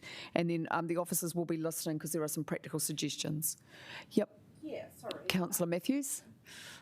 Sorry, I'm far away from the mic. I just wanted to thank you, Chris, for taking the time for the submission, but to assure you that no mobility parks are to be removed as part of this work, and we've been actually trying to add them wherever we can. So, very keen to hear from anybody if there's any particular park that they're concerned about, but we are definitely, are in the business of increasing mobility car parks rather than reducing them. We're adding one in this one. Yep. Well, yes, that's excellent stuff. That's great to hear. That's right. Okay, so thank you for clarifying that. Yeah, because it would be of concern if we were losing them. And look, yeah, some really practical things around public transport and the bike lanes as well that we can take on board. Right. Councillor Day. I guess I've just got a question because there were some really important bits of feedback that probably feed into other work that we're doing, particularly around the toilets and things, and just wondering if we can make sure that that information is shared with our parks team, because they probably won't hear about it otherwise. Could we get we might just get some officer advice on that if it's okay, Chris, because it was really, really helpful. There is someone from Parks and Gardens. It's right. Hey, David. Oh, great. Oh, come up to Kia ora, David. Yeah. That's for Georges. We did receive a very comprehensive submission from Chris, and I can assure you that it has been entered, the accessibility issues have been entered into the scope of works for the Begonia House, and we've taken note of your notes about the disability parking. That's very good. And if you can make contact with me and I can make contact with the local members around further sort of advice that we can provide and insight and experience, we'd be very happy to do so. Thank you. Thank you. Actually, I've got another question, Chris. Do you do much work with disabled people who are cyclists through DPA? That's a very interesting question. I am aware that there is one member in the Wellington area who uses a tricycle, and it would be very good to have their input into this. I could talk to the person concerned who I know and get back to you, but that's the one person I've actually, heard about who does. Oh, that would be amazing, and obviously there may be a whole lot of other needs that we can meet too in any design work we do. So thank you for that. That's fantastic. We really appreciate you giving up your time and giving this issue visibility. That's great. Thank you, Councillor. Thank you, Okay. Chair. Thank you. Bye-bye. Thank you. Ka kite. Bye-bye. Right, Alex Dyer from Cycle Wellington. Welcome to you. Oh, he's on the line, sorry. Kia ora koutou. Ko Alex Dyer ahau. No taputiranga ahau. Kia ora everybody. Thank you for this chance to speak on behalf of Cycle Wellington today. I haven't got a huge oral submission today, just run basically through some of the points, major areas of focus from our submission.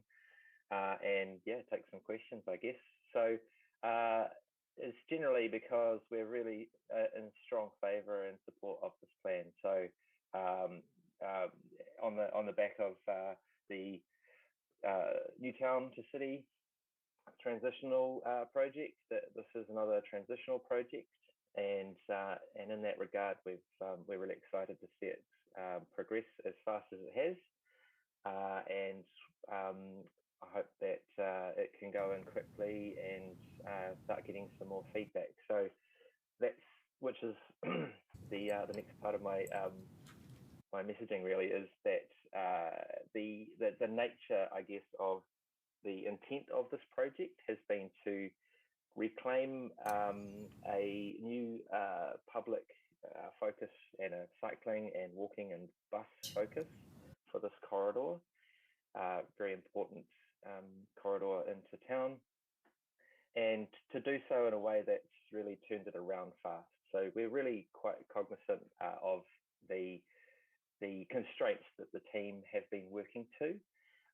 So there would be normally, like if this was, if we knew there wasn't further work to do in this area, we would have a lot more to say about what's going in. And but I think the reassuring and encouraging aspect of this is the promise of further work, further iterations, addressing any concerns raised by the public, safety concerns, the ability to adapt and improve what goes in this faster fashion than usual. So I know that things have been stymied by the situation in Newtown, and I'm really looking forward to when we can get the whole of the network Poniki plan reclaiming space at a quick pace like that has demonstrated can happen if we had the right legal tools, the legal powers, and yeah, I'm just hoping, I'm looking forward to getting back to that kind of way of working. I think it's far more collaborative and inclusive, and yeah, I just think it gets the change happening that we need on the ground in a pace that we actually need in these times. So yeah, looking at how to influence the that issue at a more national level, I guess, is what I'm trying to turn our attentions to. There are just a bunch of issues that I'd sort of so just to clarify on the giving more feedback aspect. So I realise we're taking the formal traffic resolution consultation process here, but there was a lot of promise in the ways that I think the teams, that officers were receiving and soliciting feedback from the community on how the project was proceeding in Newtown. And I'm looking forward to that ongoing dialogue on the back of this going in the Botanics to the city as well. So yeah, looking forward to having an ongoing means of feeding that information in, just like has happened in the Brooklyn Hill one, and yeah, we can see what people say about it. Yeah, just some sort of concerns, I guess, that I'd like to highlight. The Tinakori Road, the compromise to use timed off-peak parking, retaining some parking there is really disappointing to see, and I really hope that doesn't become a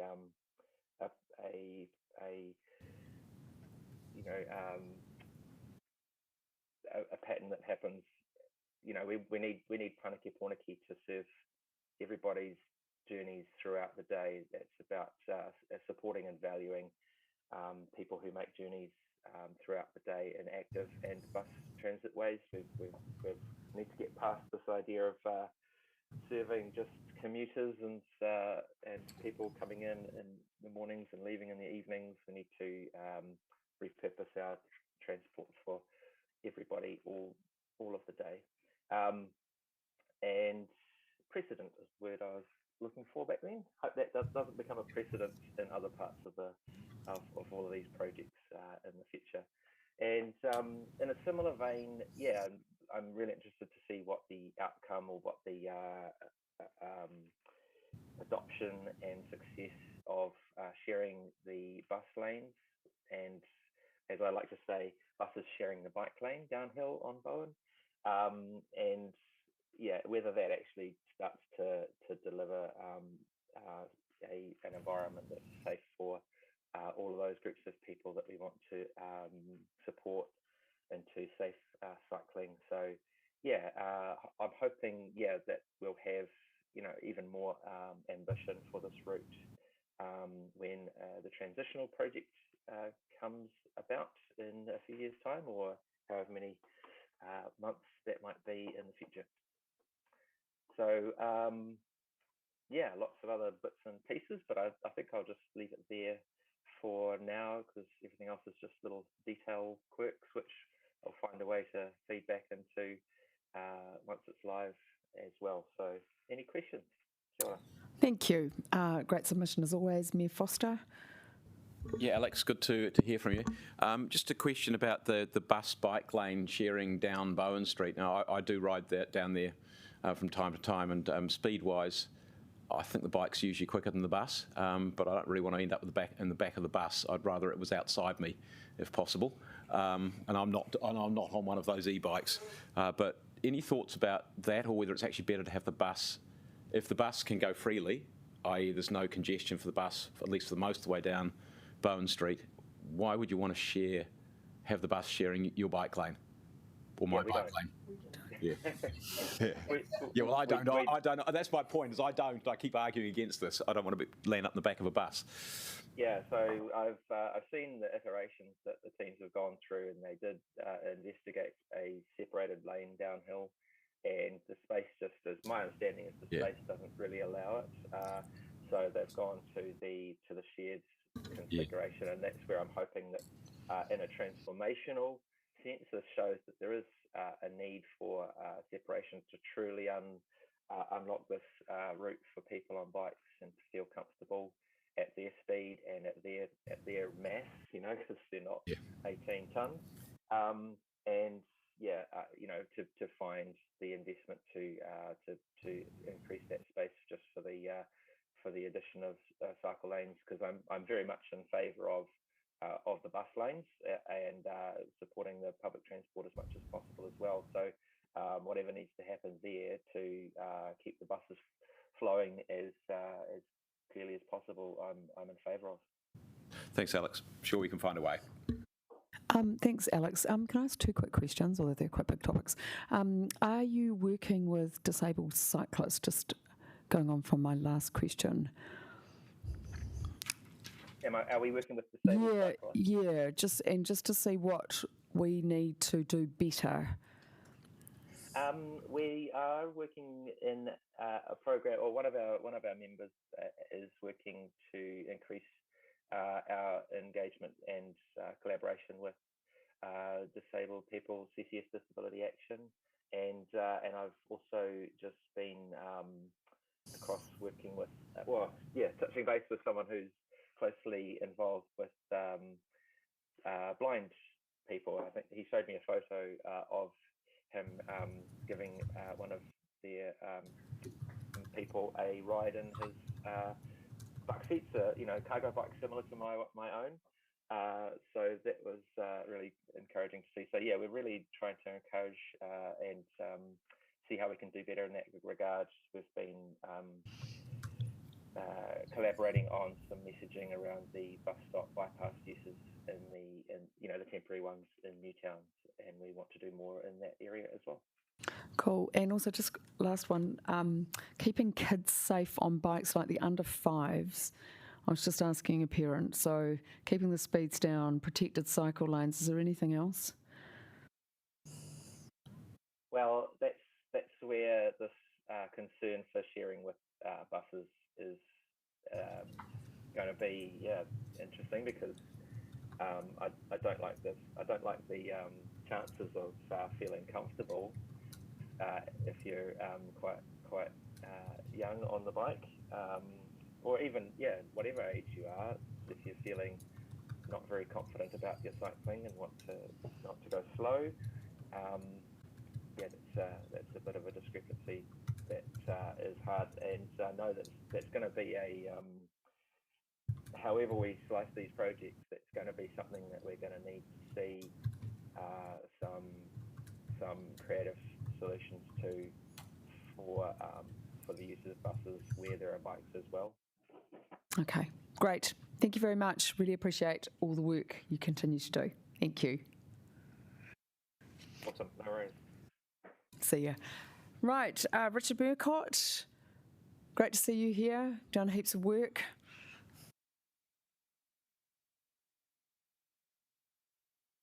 I've got some slides and they should be on display.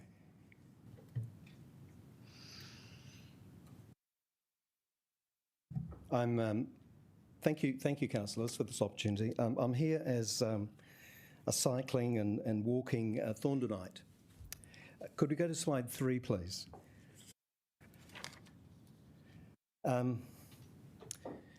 Look at the shocking state of the transitional cycle lane versus the roadway. See, Wellington's quite different from lots of other places where we want to cycle. We can't do separated bike lanes everywhere. I doubt we can even maintain them properly all of the time, as illustrated here. And this diverts attention from the need for investments in other ways to improve the strategy for improving biking everywhere. We're not going to have separated cycleways everywhere, so how do we improve the biking everywhere? And it seems, and what I'm trying to highlight here is that we've got to improve other things besides the engineering side of the problem. We've got to talk about road sharing. We've got to talk about road craft. We've got to talk about road user training, and that's for all road users, not just the cyclists, not just the motorists and the bus drivers and so on. It's not just an engineering challenge. So that's my first point. The second one is on the next slide, please. The bus is a part of the pedestrian's journey. And to interrupt the connection to the bus with a platform for cycle vehicles is unnecessary, because cyclists have to wait for the bus anyway. So why can't the bus pull over to the curb? The platform is redundant. Next slide, please. So the bus can easily pull into the curb. There's no need for the bus to block the road and the entire flow of the traffic, in this case southward from the Bowen Street Tinakori Road intersection, while it's dealing with a longer stop in particular, which it could be needing to do for various reasons, servicing the pedestrians. Next slide, please. And this one is a change that's proposed in Stout Street about stopping a right-hand turn.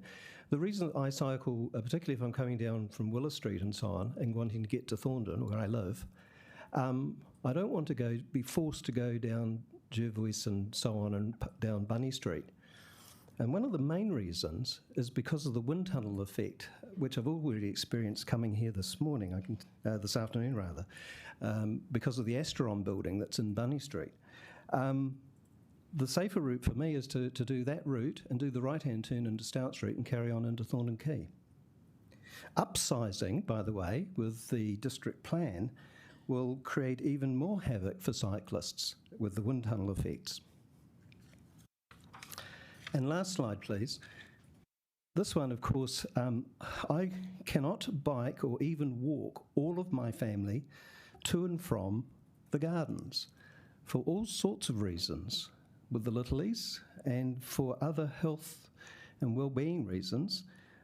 They are not able to bike there. And it's even difficult for some to travel by bus.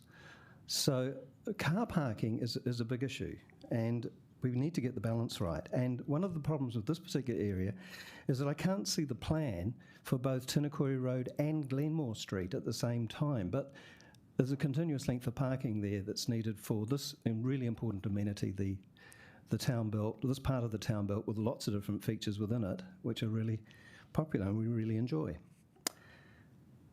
Thank you. I'd like to hear your questions, or otherwise I'll ask one. Good on you. Right, councillors, any questions?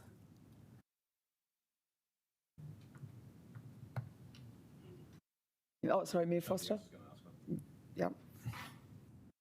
You've asked us a rhetorical question at the end there. I'll ask you two questions. First one of them is, when did you take those photos? Because I'm suspecting you took them relatively recently. About a week ago. Because all of our banks have been falling apart all over the city at the moment, so hopefully they're not going to normally look like that. Well, in wintertime in Wellington, trying to keep up with 166 kilometres of separated cycleways, you'll be challenged. Yeah, no, I take the point. But the question, the rhetorical question you asked there is, what about the rest of Glenmore Street? So what's your thinking there? We should have seen a plan that dealt with both the Tinakori Road South and Glenmore Street at the same time, because this is a big issue in terms of the competition and the reallocation that's proposed, and the competition for other users of our city amenities and our roads as well, just isn't visible to us. It's biting off the, trying to solve a problem in a little bit parts, and those two pieces in my mind go together, or even the top end of Bowen Street. But my question to council is, why create a safety issue with... I will never overtake a bus on the left. That is a stupid idea as a cyclist or any vehicle, even a scooter or whatever. And I will be the cyclist who will be out there on the smooth part of the road on my cycle, and like in the photograph I showed before. And if we don't change the culture of all the road users, other road users will be asking, well, if there's a separated cycling, why is this guy out on the road? And vice versa. We're going to create that problem. And as I say, there's only 166 kilometres of a tiny proportion of the road. So in Wellington, we've got hundreds of kilometres of roads, thousands of kilometres of roads we've got to ride without a separated cycle lane. So changing the culture to cycling for everybody, all road users, is what's needed. An investment. It's a major investment that's needed. Just for information, I think we've got just over 700 kilometres of roads. 700, is it? 700, yeah. Yep. So, sorry, when you talk about the culture of cycling, does it mean that cyclists get some preference? Where cycle lanes make sense, build them. But just acknowledge that we can't build them everywhere in our city, and we can't all live on the cycleway. So every one of us has to cycle somewhere to join the cycle lane. And already I enjoy some of the provisions for cyclists that are out there, just painted areas and stuff, and the shared symbols and things that sort of indicate to other road users that they can expect me, a cyclist, to be around. Some of the green markings, being able to pull up to the front of the intersection in front of vehicles and pull away. Look, I can pull away faster from in the intersection than most vehicles on a bike which isn't an e-bike. So it's a complex problem. I recognise that, but we're a complex city with complex competition for this very limited resource called the road. And most of the time we're going to have to learn how to share it more and more. And particularly if we're going to intensify our population a lot and have more of us living in the inner city as well. Great. Thank you very much. You made some good points. Appreciate it. Oh, sorry, Laurie, quick question. Thank you for your submission. And yeah, I appreciate what you're saying about a sharing culture, absolutely. But I just question, with the new bus system that we've got here, and if we're trying it, like, do you agree that it's a good thing to be trying different ways to make this work because our system is so complex?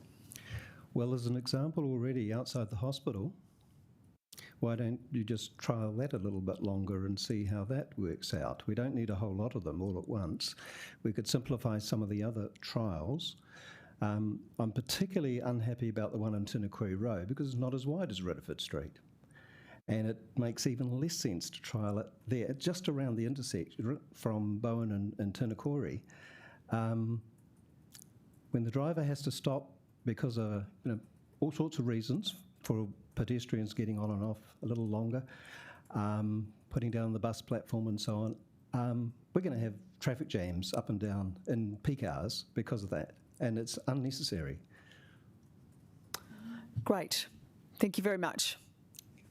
Put a lot of thought into that. Really appreciate it. Right, and Andrew Jackams, thank you very much. You've waited a long time. Sorry, just gone over time a little bit, so appreciate that too.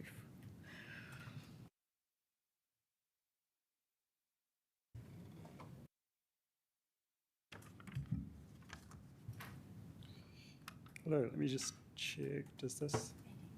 Oh, and can I go backwards? I can go backwards. Excellent. Firstly, thank you for the opportunity to come and speak to you today. I'm incredibly supportive and incredibly excited about this project.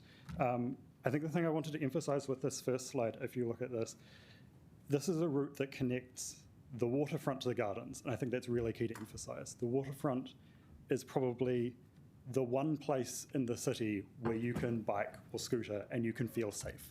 There are no cars. It's incredibly important, especially for kids. And it's this great place. And likewise, the gardens is just an amazing facility for the city. And this connects the two of them up. And I think that's how I'd like to frame it, is it's a route that connects those two key destinations. Oh,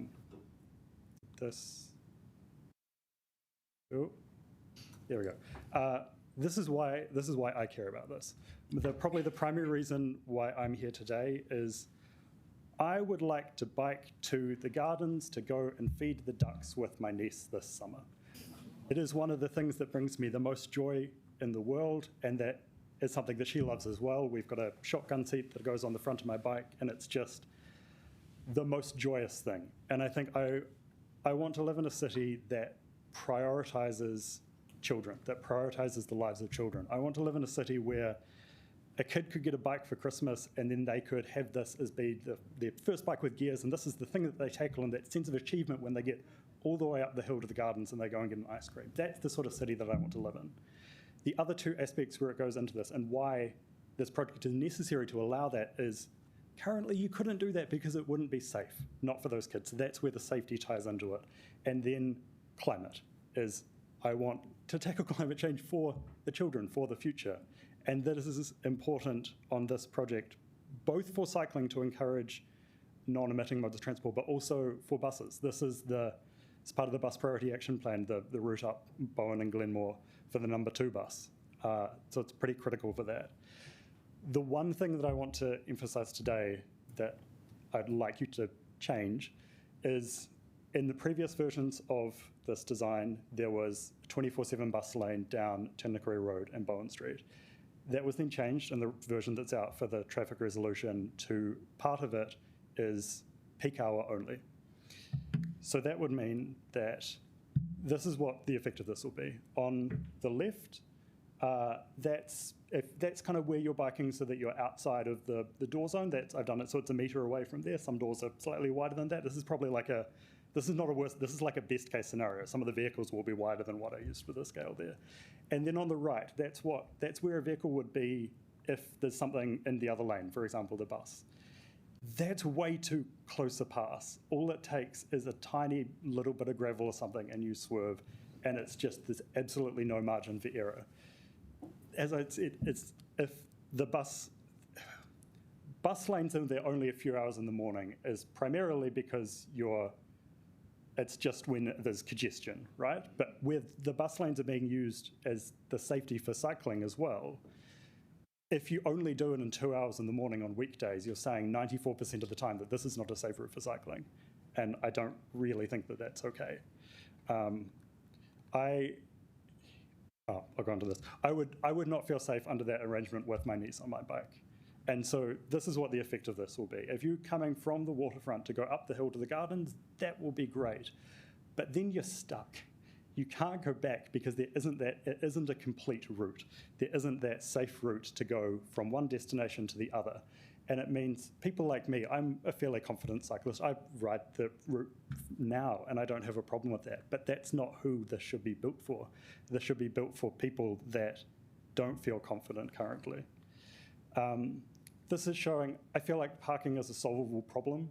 This is, blue spaces is if there's a resident parking space for every house in the street that doesn't have off-street parking, that would allow 7 short stay parks for the businesses there.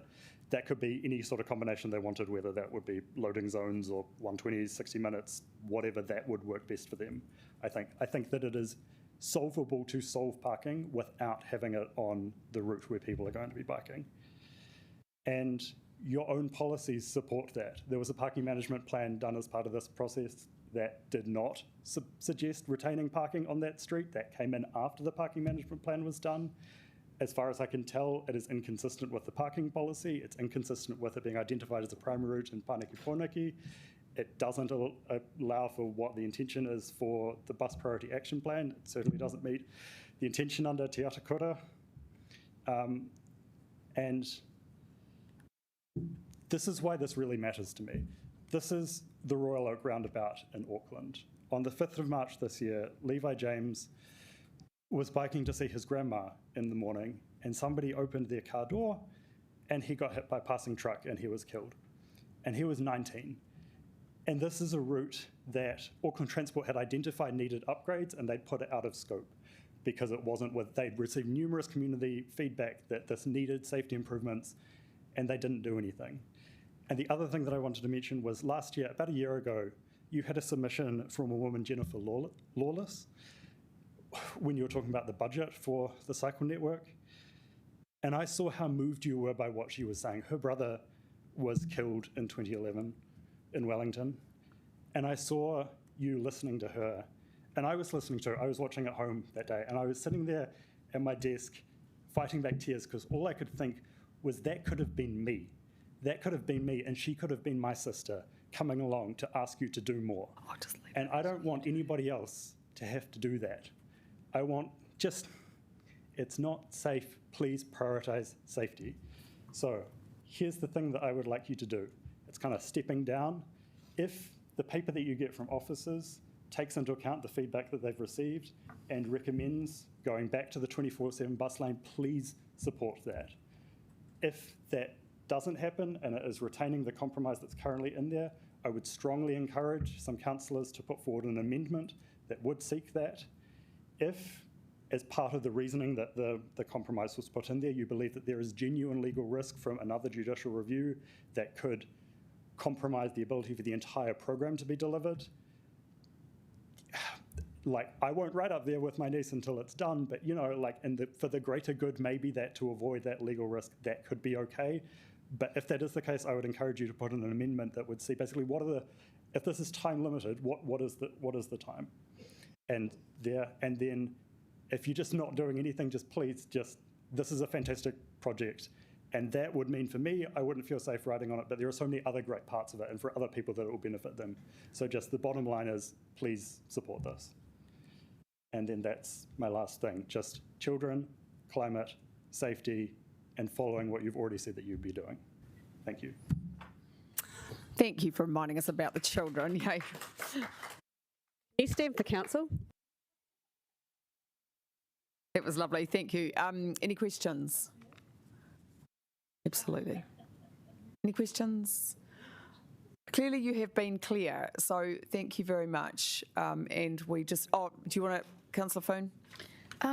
Yeah, just maybe to get, and thank you, that was delivered brilliantly. Well done. And I see that it's nervous for you. So Yeah,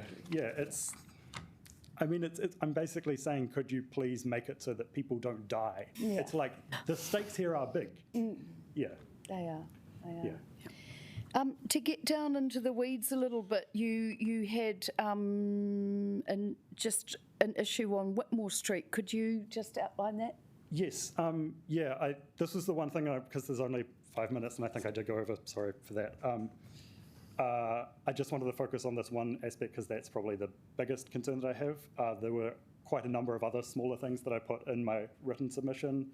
There's some lane widths on Whitmore Street that I think could be remedied by removing a turning lane. There's a part that's very steeply cambered. If you just look at it on a map, you'd think it would be completely fine. The width in most other streets would be okay.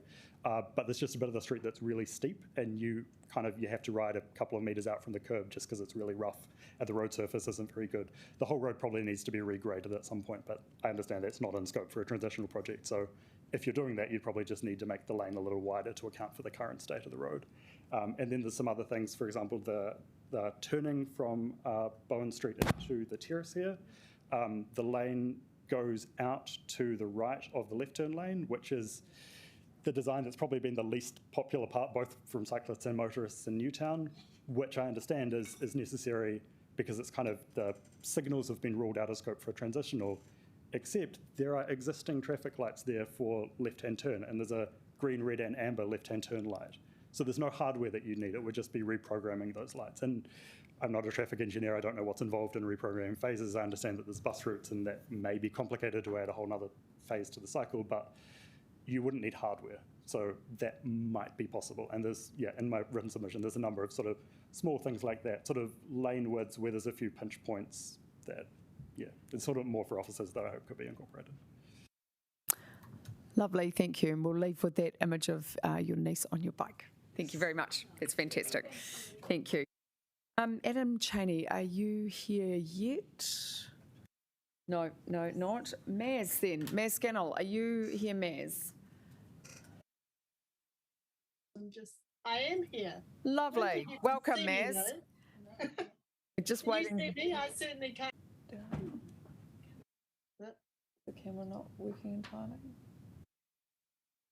Start video. Oh, No, it's Simon. It's not Maz. Oh, you all know what I look like. Start my video. Okay. There I am. welcome, God, Maz. maybe you shouldn't be seeing me. Hi, everybody. I'll just take a clip out of my hair. Thank you. I'll start. The Botanical Gardens brings to mind intergenerational experiences. So family picnics on the lawn, children playing on the frog fountain, elderly people walking carefully along the wide, flat pathways, happy memories. And most of the people who are in those scenarios need some sort of parking arrangement, be it to hold a picnic voucher, transport young children, or a mobility park to ensure easy access for the elderly. Good afternoon, Mayor, Chair Iona, councillors and council staff. I'd like to thank you on behalf of the Friends of the Botanic Gardens, which is why I'm here today, for the opportunity to talk to you about the parking management plan on the Tinakori Road sector. Now, I'm guessing you've read the Friends submission, maybe.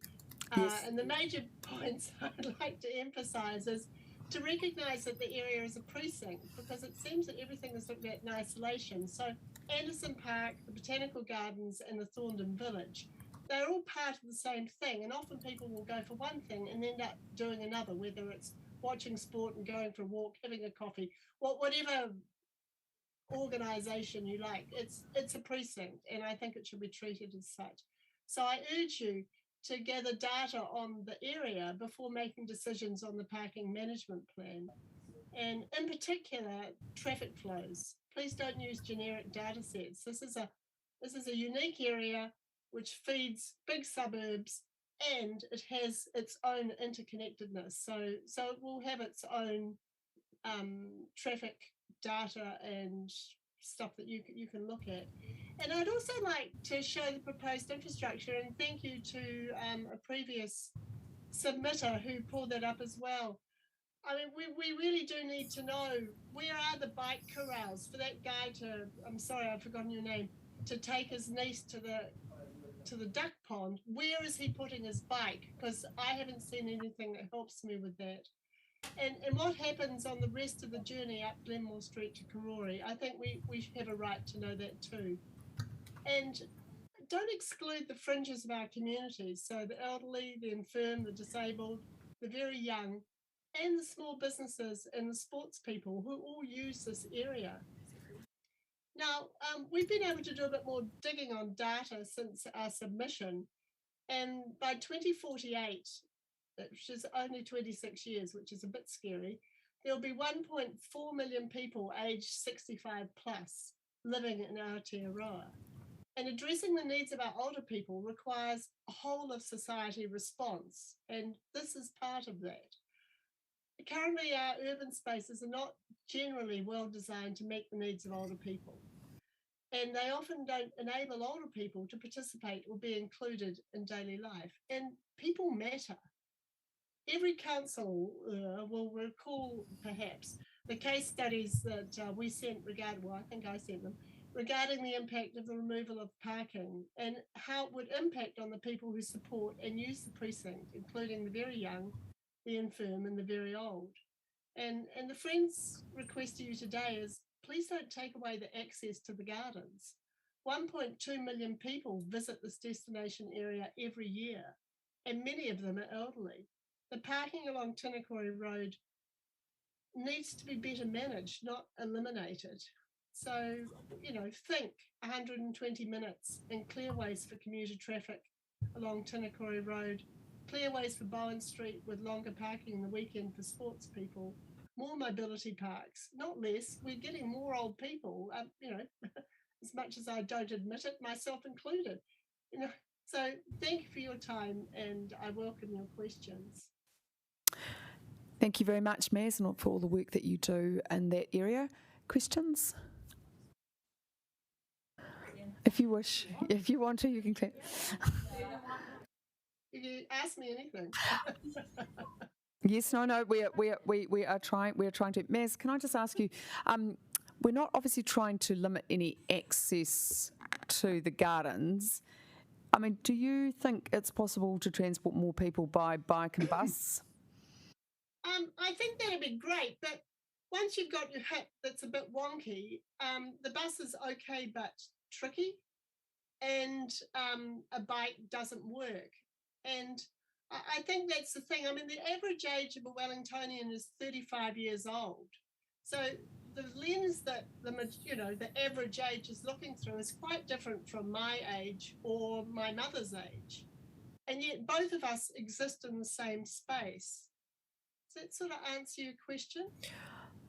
Well, I guess, yeah, I'm just wondering if we can think of alternative sustainable ways to meet people's needs at every life stage, because we're trying to cut our carbon emissions. So, yeah, okay, so it's the big conversation. Sure.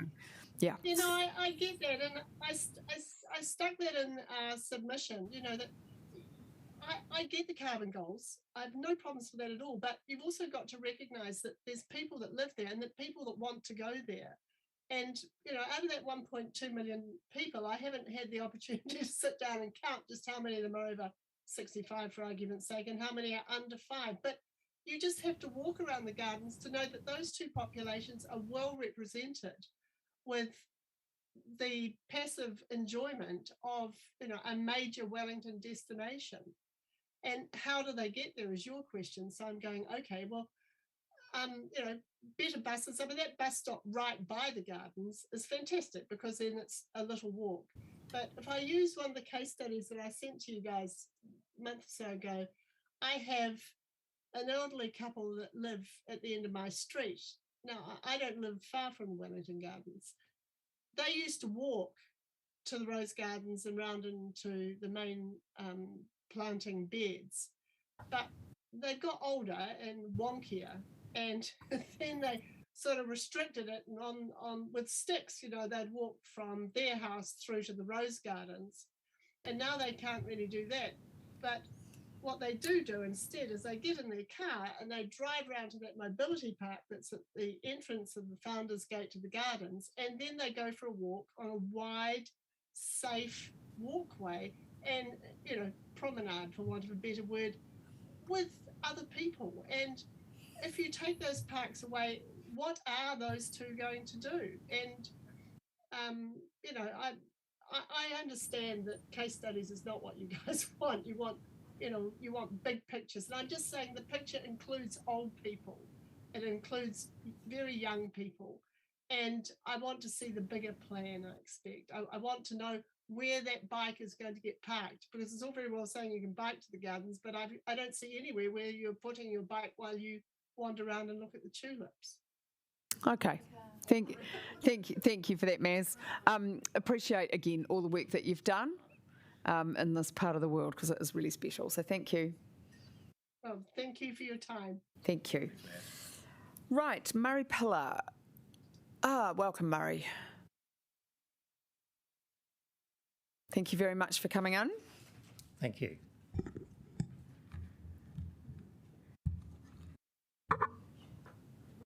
I have to say that I concur with what Richard Murcott and Maz Scannell have said about access to the Botanic Gardens. I note that in a lot of the communications from the City Council that the words interim improvements and interim street changes are listed, and my understanding of the word interim would be a phased approach, that we start with A and then if necessary we add B and then we add C. We don't suddenly jump to F and then retrench. Accordingly, I am bringing to your attention the aspects that I disagree with or suggest changes to. The first is the parking on Tinakori Road between Bowen Street and the main entrance to the gardens, which has been mentioned by Richard. As we know, 1.2 million visitors go to the Botanic Gardens. There's a constant demand for short-term on-street parking. Mum with a pram is not going to get on the bus. Mum with a pram cannot fit that on a bike.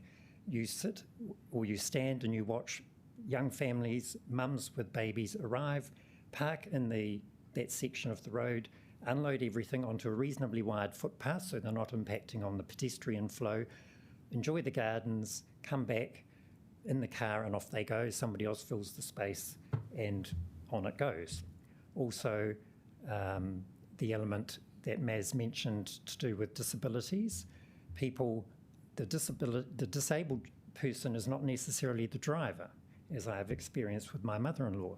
So the mobility parks that are actually in the gardens physically by Anderson Park are really for a disabled driver, because if you drive into the park, the passenger side has a hillside alongside it, so there is no way you can actually get your disabled passenger out. Whereas on Tinakori Road, again, wide footpath, there's the opportunity to get your disabled passenger out without causing difficulty to anybody else. And again, use the gardens, and then they can in the car and off they go.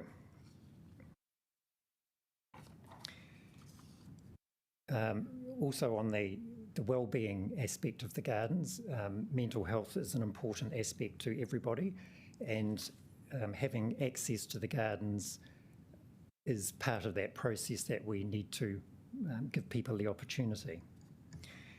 Now, the gardens is also used as a sports ground on Anderson Park, and if you have 2 cricket teams, that's 22 people. There are 47 car parks in the Rose Gardens car parking area, and it is limited to P160. That does not allow for 2 cricket teams playing there all day, or for the group of people that may be there supporting them.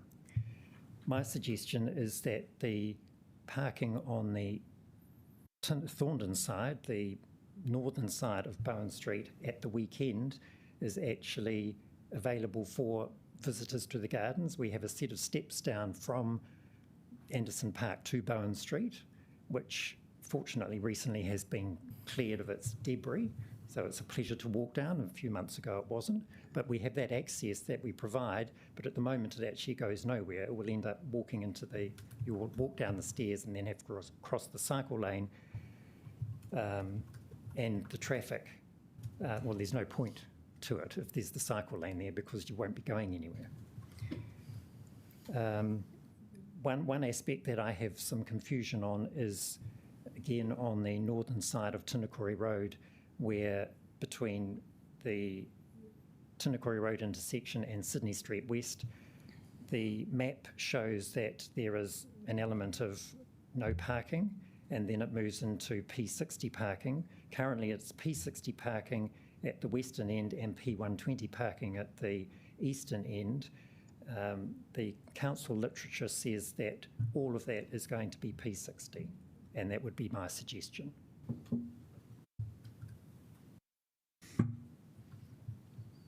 Another quote from the council material says that tweaks can be made and community feedback will help make the changes the best they can be until they are made permanent. Well, again, I go back to my suggestion that we start with small improvements.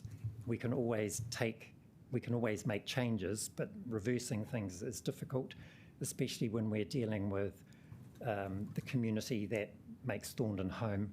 And otherwise, at the moment, you'll be having the Thorndonites will be the only visitors to the gardens unless you do go by cycling or bus. Thank you. Thank you very much. Any questions for Murray? Deputy Mayor Free. What do you see as the main barriers to people taking the bus? Because there is quite a good number 2 bus route, which I've taken myself to get to the gardens. Great number 2 bus route. But what do you see? You clearly think that's not going to work for a lot of people. What do you see as the main barriers? No, I see the bus as working. Okay. But you said families are not likely to get on a bike or travel by bus. Is it the price or...? No, I think if you're a bus passenger and suddenly a family of 5 get on and somebody wants to move the pram, I think people have that feeling that you are inhibiting the flow of the bus because it's taking you so long to get on board the bus and get off the bus. And also, as a family, are you likely to just go from home to the Botanic Gardens via bus and then back again? Surely in these days of high petrol prices and watching your carbon footprint, aren't you going to do as many things in that one journey as possible, whether it's visit Grandma, then go to the Botanic Gardens and go to the supermarket and then go home? All right, thank you. Thank you very much for coming in and giving up your valuable time. We really appreciate it. Thank you. Right, Jennifer Button, Friends of the Bolton Street Cemetery. She's not. Oh, she's online. Jennifer, can you hear us?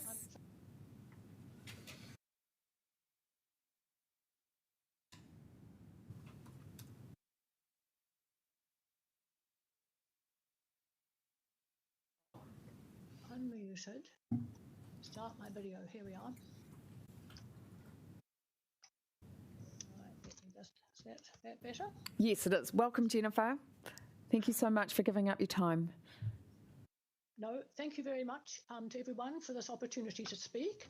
I would have liked to have been there in person, but unfortunately my commitments don't allow. So I'm the president of the Friends of the Bolton Street Cemetery, and I'm speaking today on behalf of the committee of the Friends of Bolton Street Cemetery. I feel this issue is serious enough to speak to our written submission. That was about our concern for the removal of parking space for visitor access to Bolton Street Cemetery with the new cycleway plans. And it's important to note that our main access is through the Botanic Gardens. And as Maz has just spoken, the needs of both we feel require consideration. And one or two things that I say will perhaps overlap with what she has already said. But first, I would like to highlight how important Bolton Street Cemetery is as a visitor destination site, because we get hundreds of visitors, especially during summer months.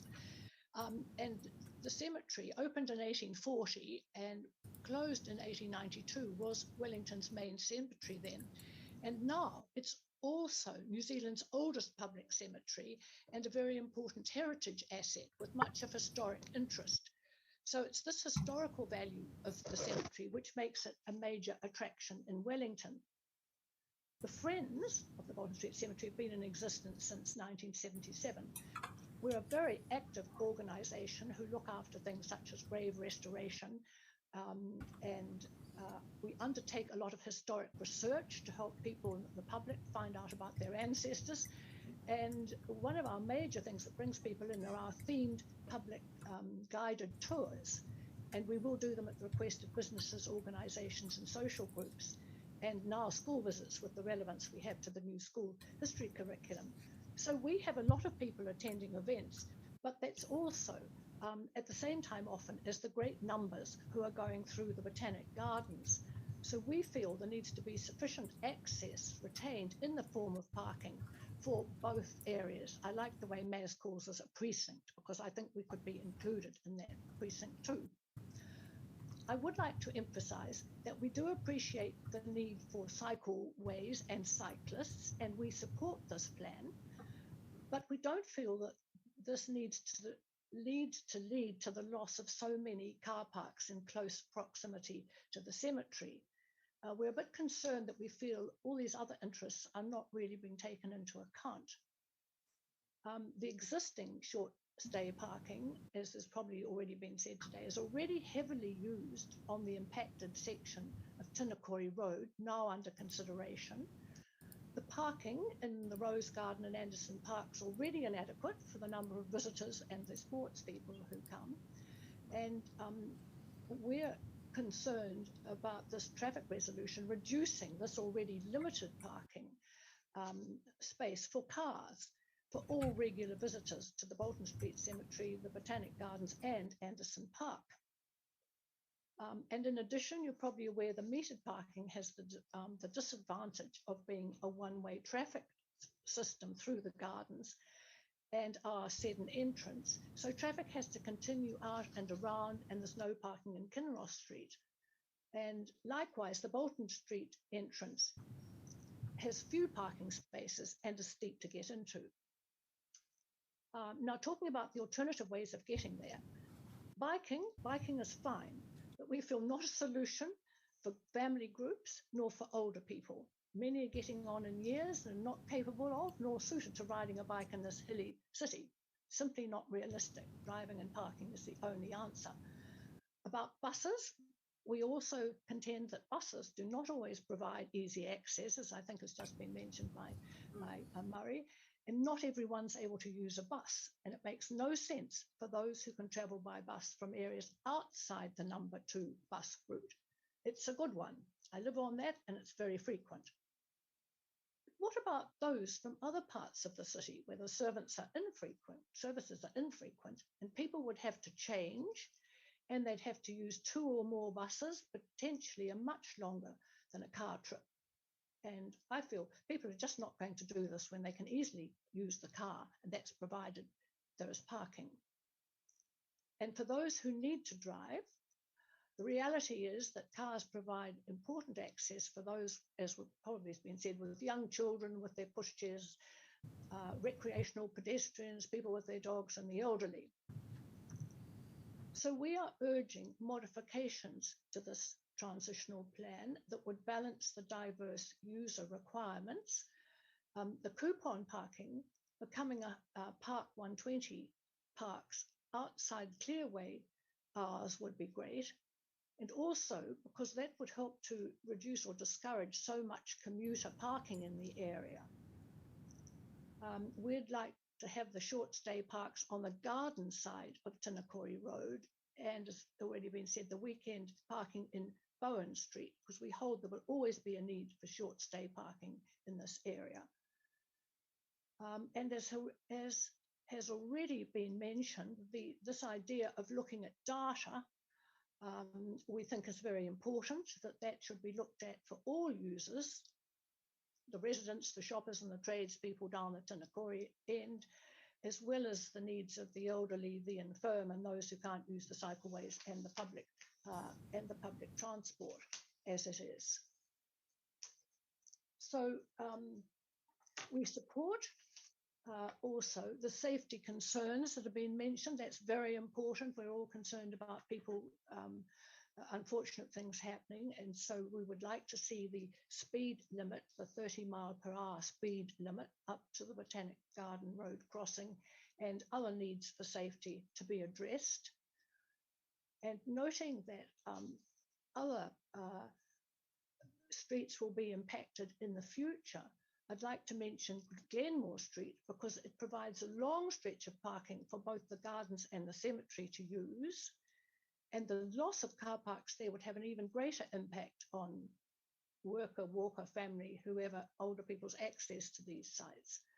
And I suggest the parking could be Park 120. I know Park 60 has been mentioned, but for people coming on tours to the gardens and that sort of thing, really Park 60 is not sufficiently long enough. We do need to have Park 1 for 120 minutes as well.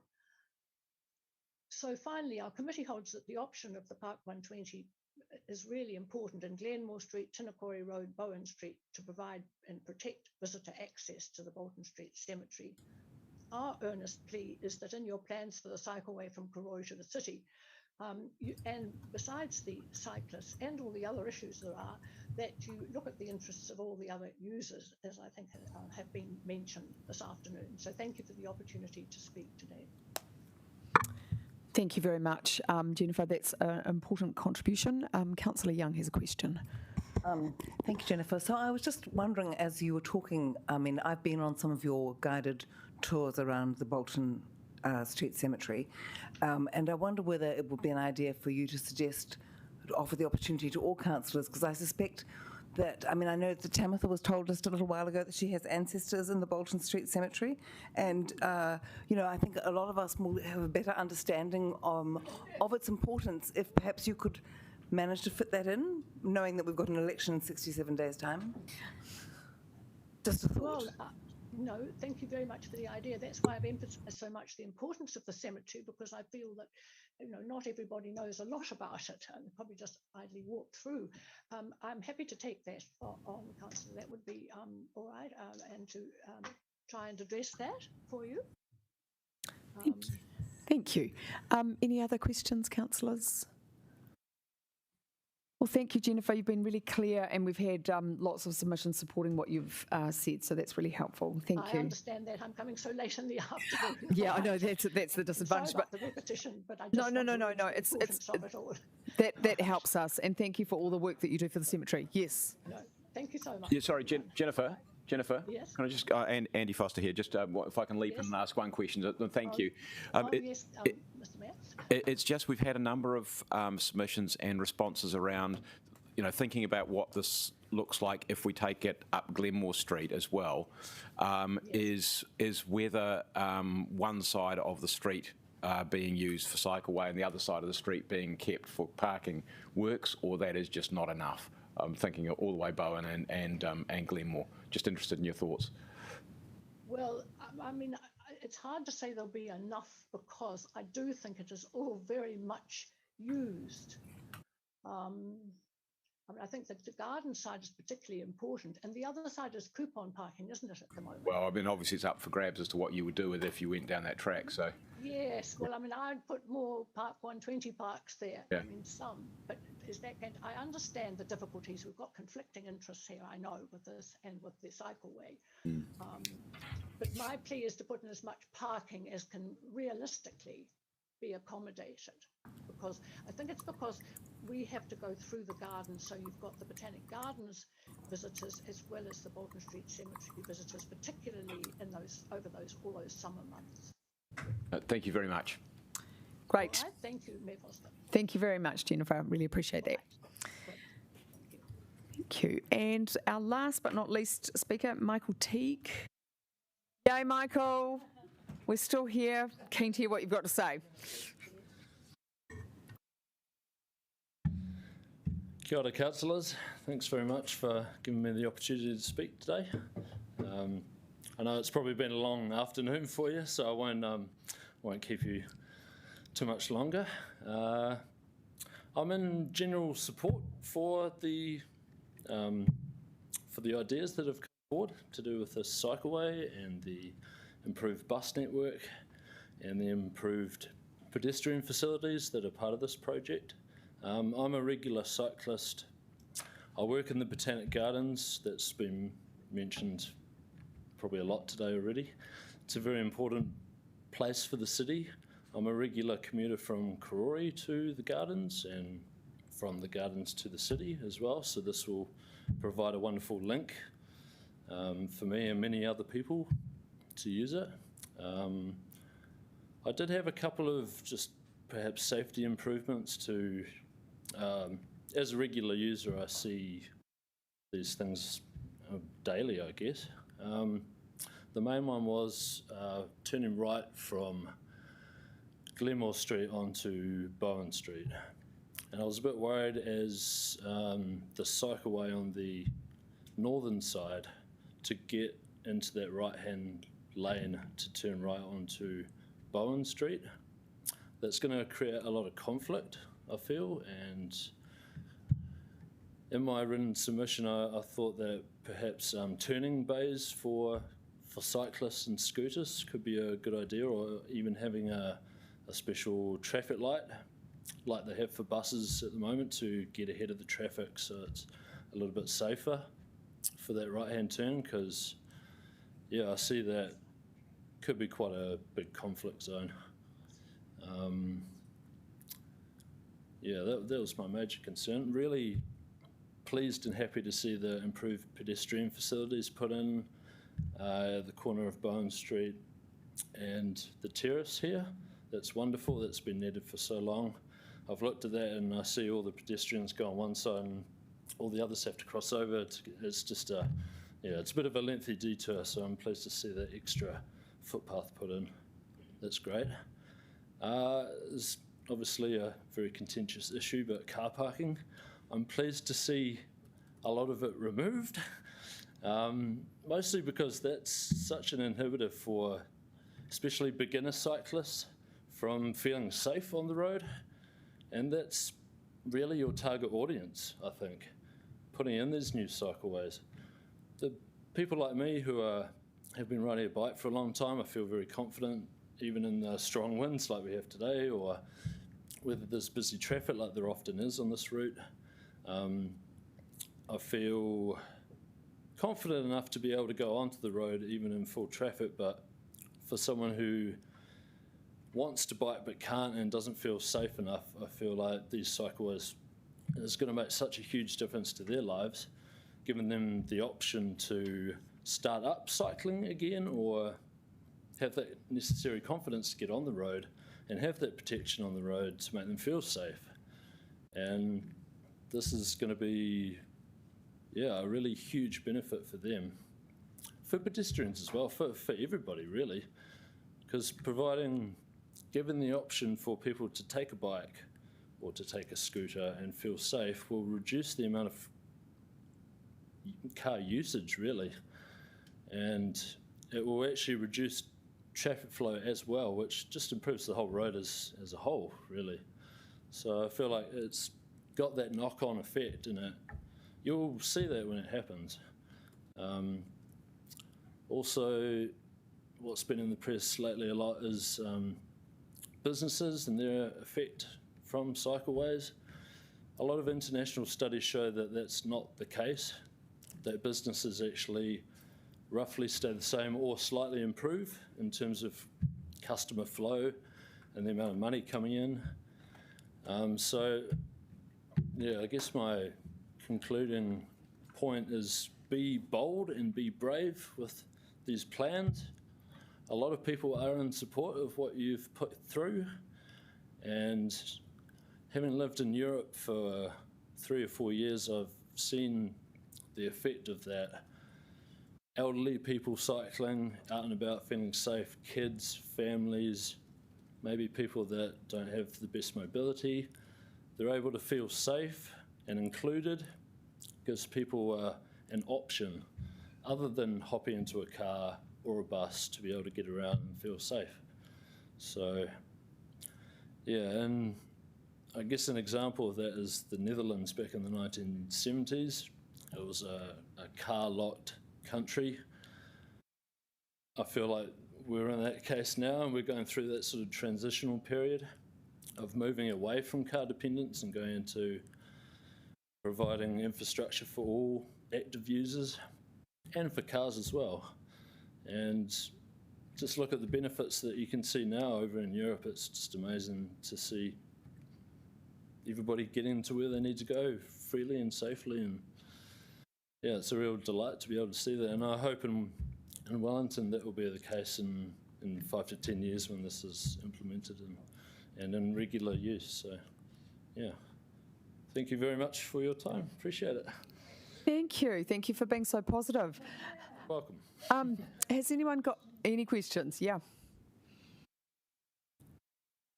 No, I think it's, no, Councillor Foon, apologies. Yeah, thank you so much.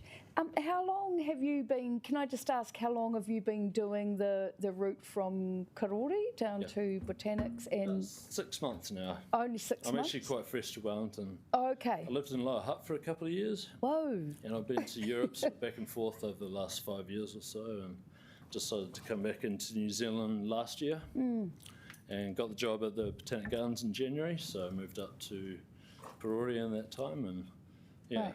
So this is quite fresh, I guess, what I've seen as a regular commuter in the last 6 months. So, just do you have a description of the amount of people you do see riding to using this route? You know, do you feel positive about that for them and other users? I don't know, just... Absolutely, yeah. Is it a good snapshot of people using it at the moment without safe cycling? Yeah, sure. People regularly use it. I see a lot of commuters. At the moment, there's really nothing there for them at the moment, so I think anything that comes to the fore is going to be great. Obviously, the bus network is fantastic. Part of the reason why I moved to Wellington in the first place was the public transport network. I was able to get around safely and freely. I've lived in cities before that don't have that option, and it's such a big difference to my life and other people's as well to be able to get around in that way. Also a lot of cargo bikes are really making a bit of a comeback, I think. Even in the last 6 months, I've seen a lot more families with kids travelling in cargo bikes, and that's great to see. And e-bikes make such a difference, obviously, with the topography in Wellington and the climate as well, so that's great to see. And I'm really looking forward to being a regular user. Thank you. Thank you. Mayor Foster, quick question. Yeah, thanks, Michael, and welcome to Wellington. The question I've got is just, as you ride from Courier, and I'm not quite sure which way you ride from Courier, but could you describe for us areas of that journey, and take it down to the waterfront if you want to, that you go, those are the areas which I feel the least comfortable in, the ones which are most concerning to me on the route? Sure. I would say as soon as you get to the Botanic Garden, honestly, down. You're coming down or up? Down to, sorry, going down. Down, yeah, okay, yep. To the Bowen Street, Glenmore Street intersection. There's a lot of pinch points there where car parking is actually where the road narrows, especially on the pedestrian crossing. Yeah. On the southern end of the Botanic Gardens. Yeah, another one, yep. Even as a confident user, I feel like I have to really use my wit to get into the traffic to be able to go past safely. Because there's always the threat of people opening car doors out into the road, and you have to worry about the car going next to you or the bus or whatever it may be. There's a lot of pinch points along that section. Yeah, okay. And especially with the speeds that everybody goes, it's a quite steep downhill section in that. I know, I ride it too, so yeah. And what about further upstream? Okay. I'm happy to take it up with you afterwards. I'm interested. Okay. Because I actually want an answer. So I'm happy to take it up with them later on. Okay. If you would just hang around, Mike, for a couple of moments here, that'd be great. Thank you so much. Thank you. That's wonderful. Thank you for your patience. Thank you. Claire, I might not ask you to introduce the paper and take questions on it because we can do that next week. Is that okay?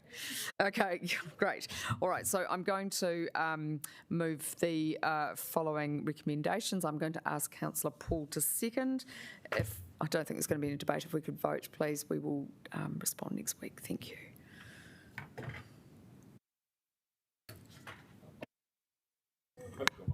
Oh, you haven't. Okay, so we'll allow it. Got ya. Note that. Right. Good. Okay, is that done? Has everyone voted? Just waiting on you, Mayor Foster. Oh, sorry, we just gave a verbal.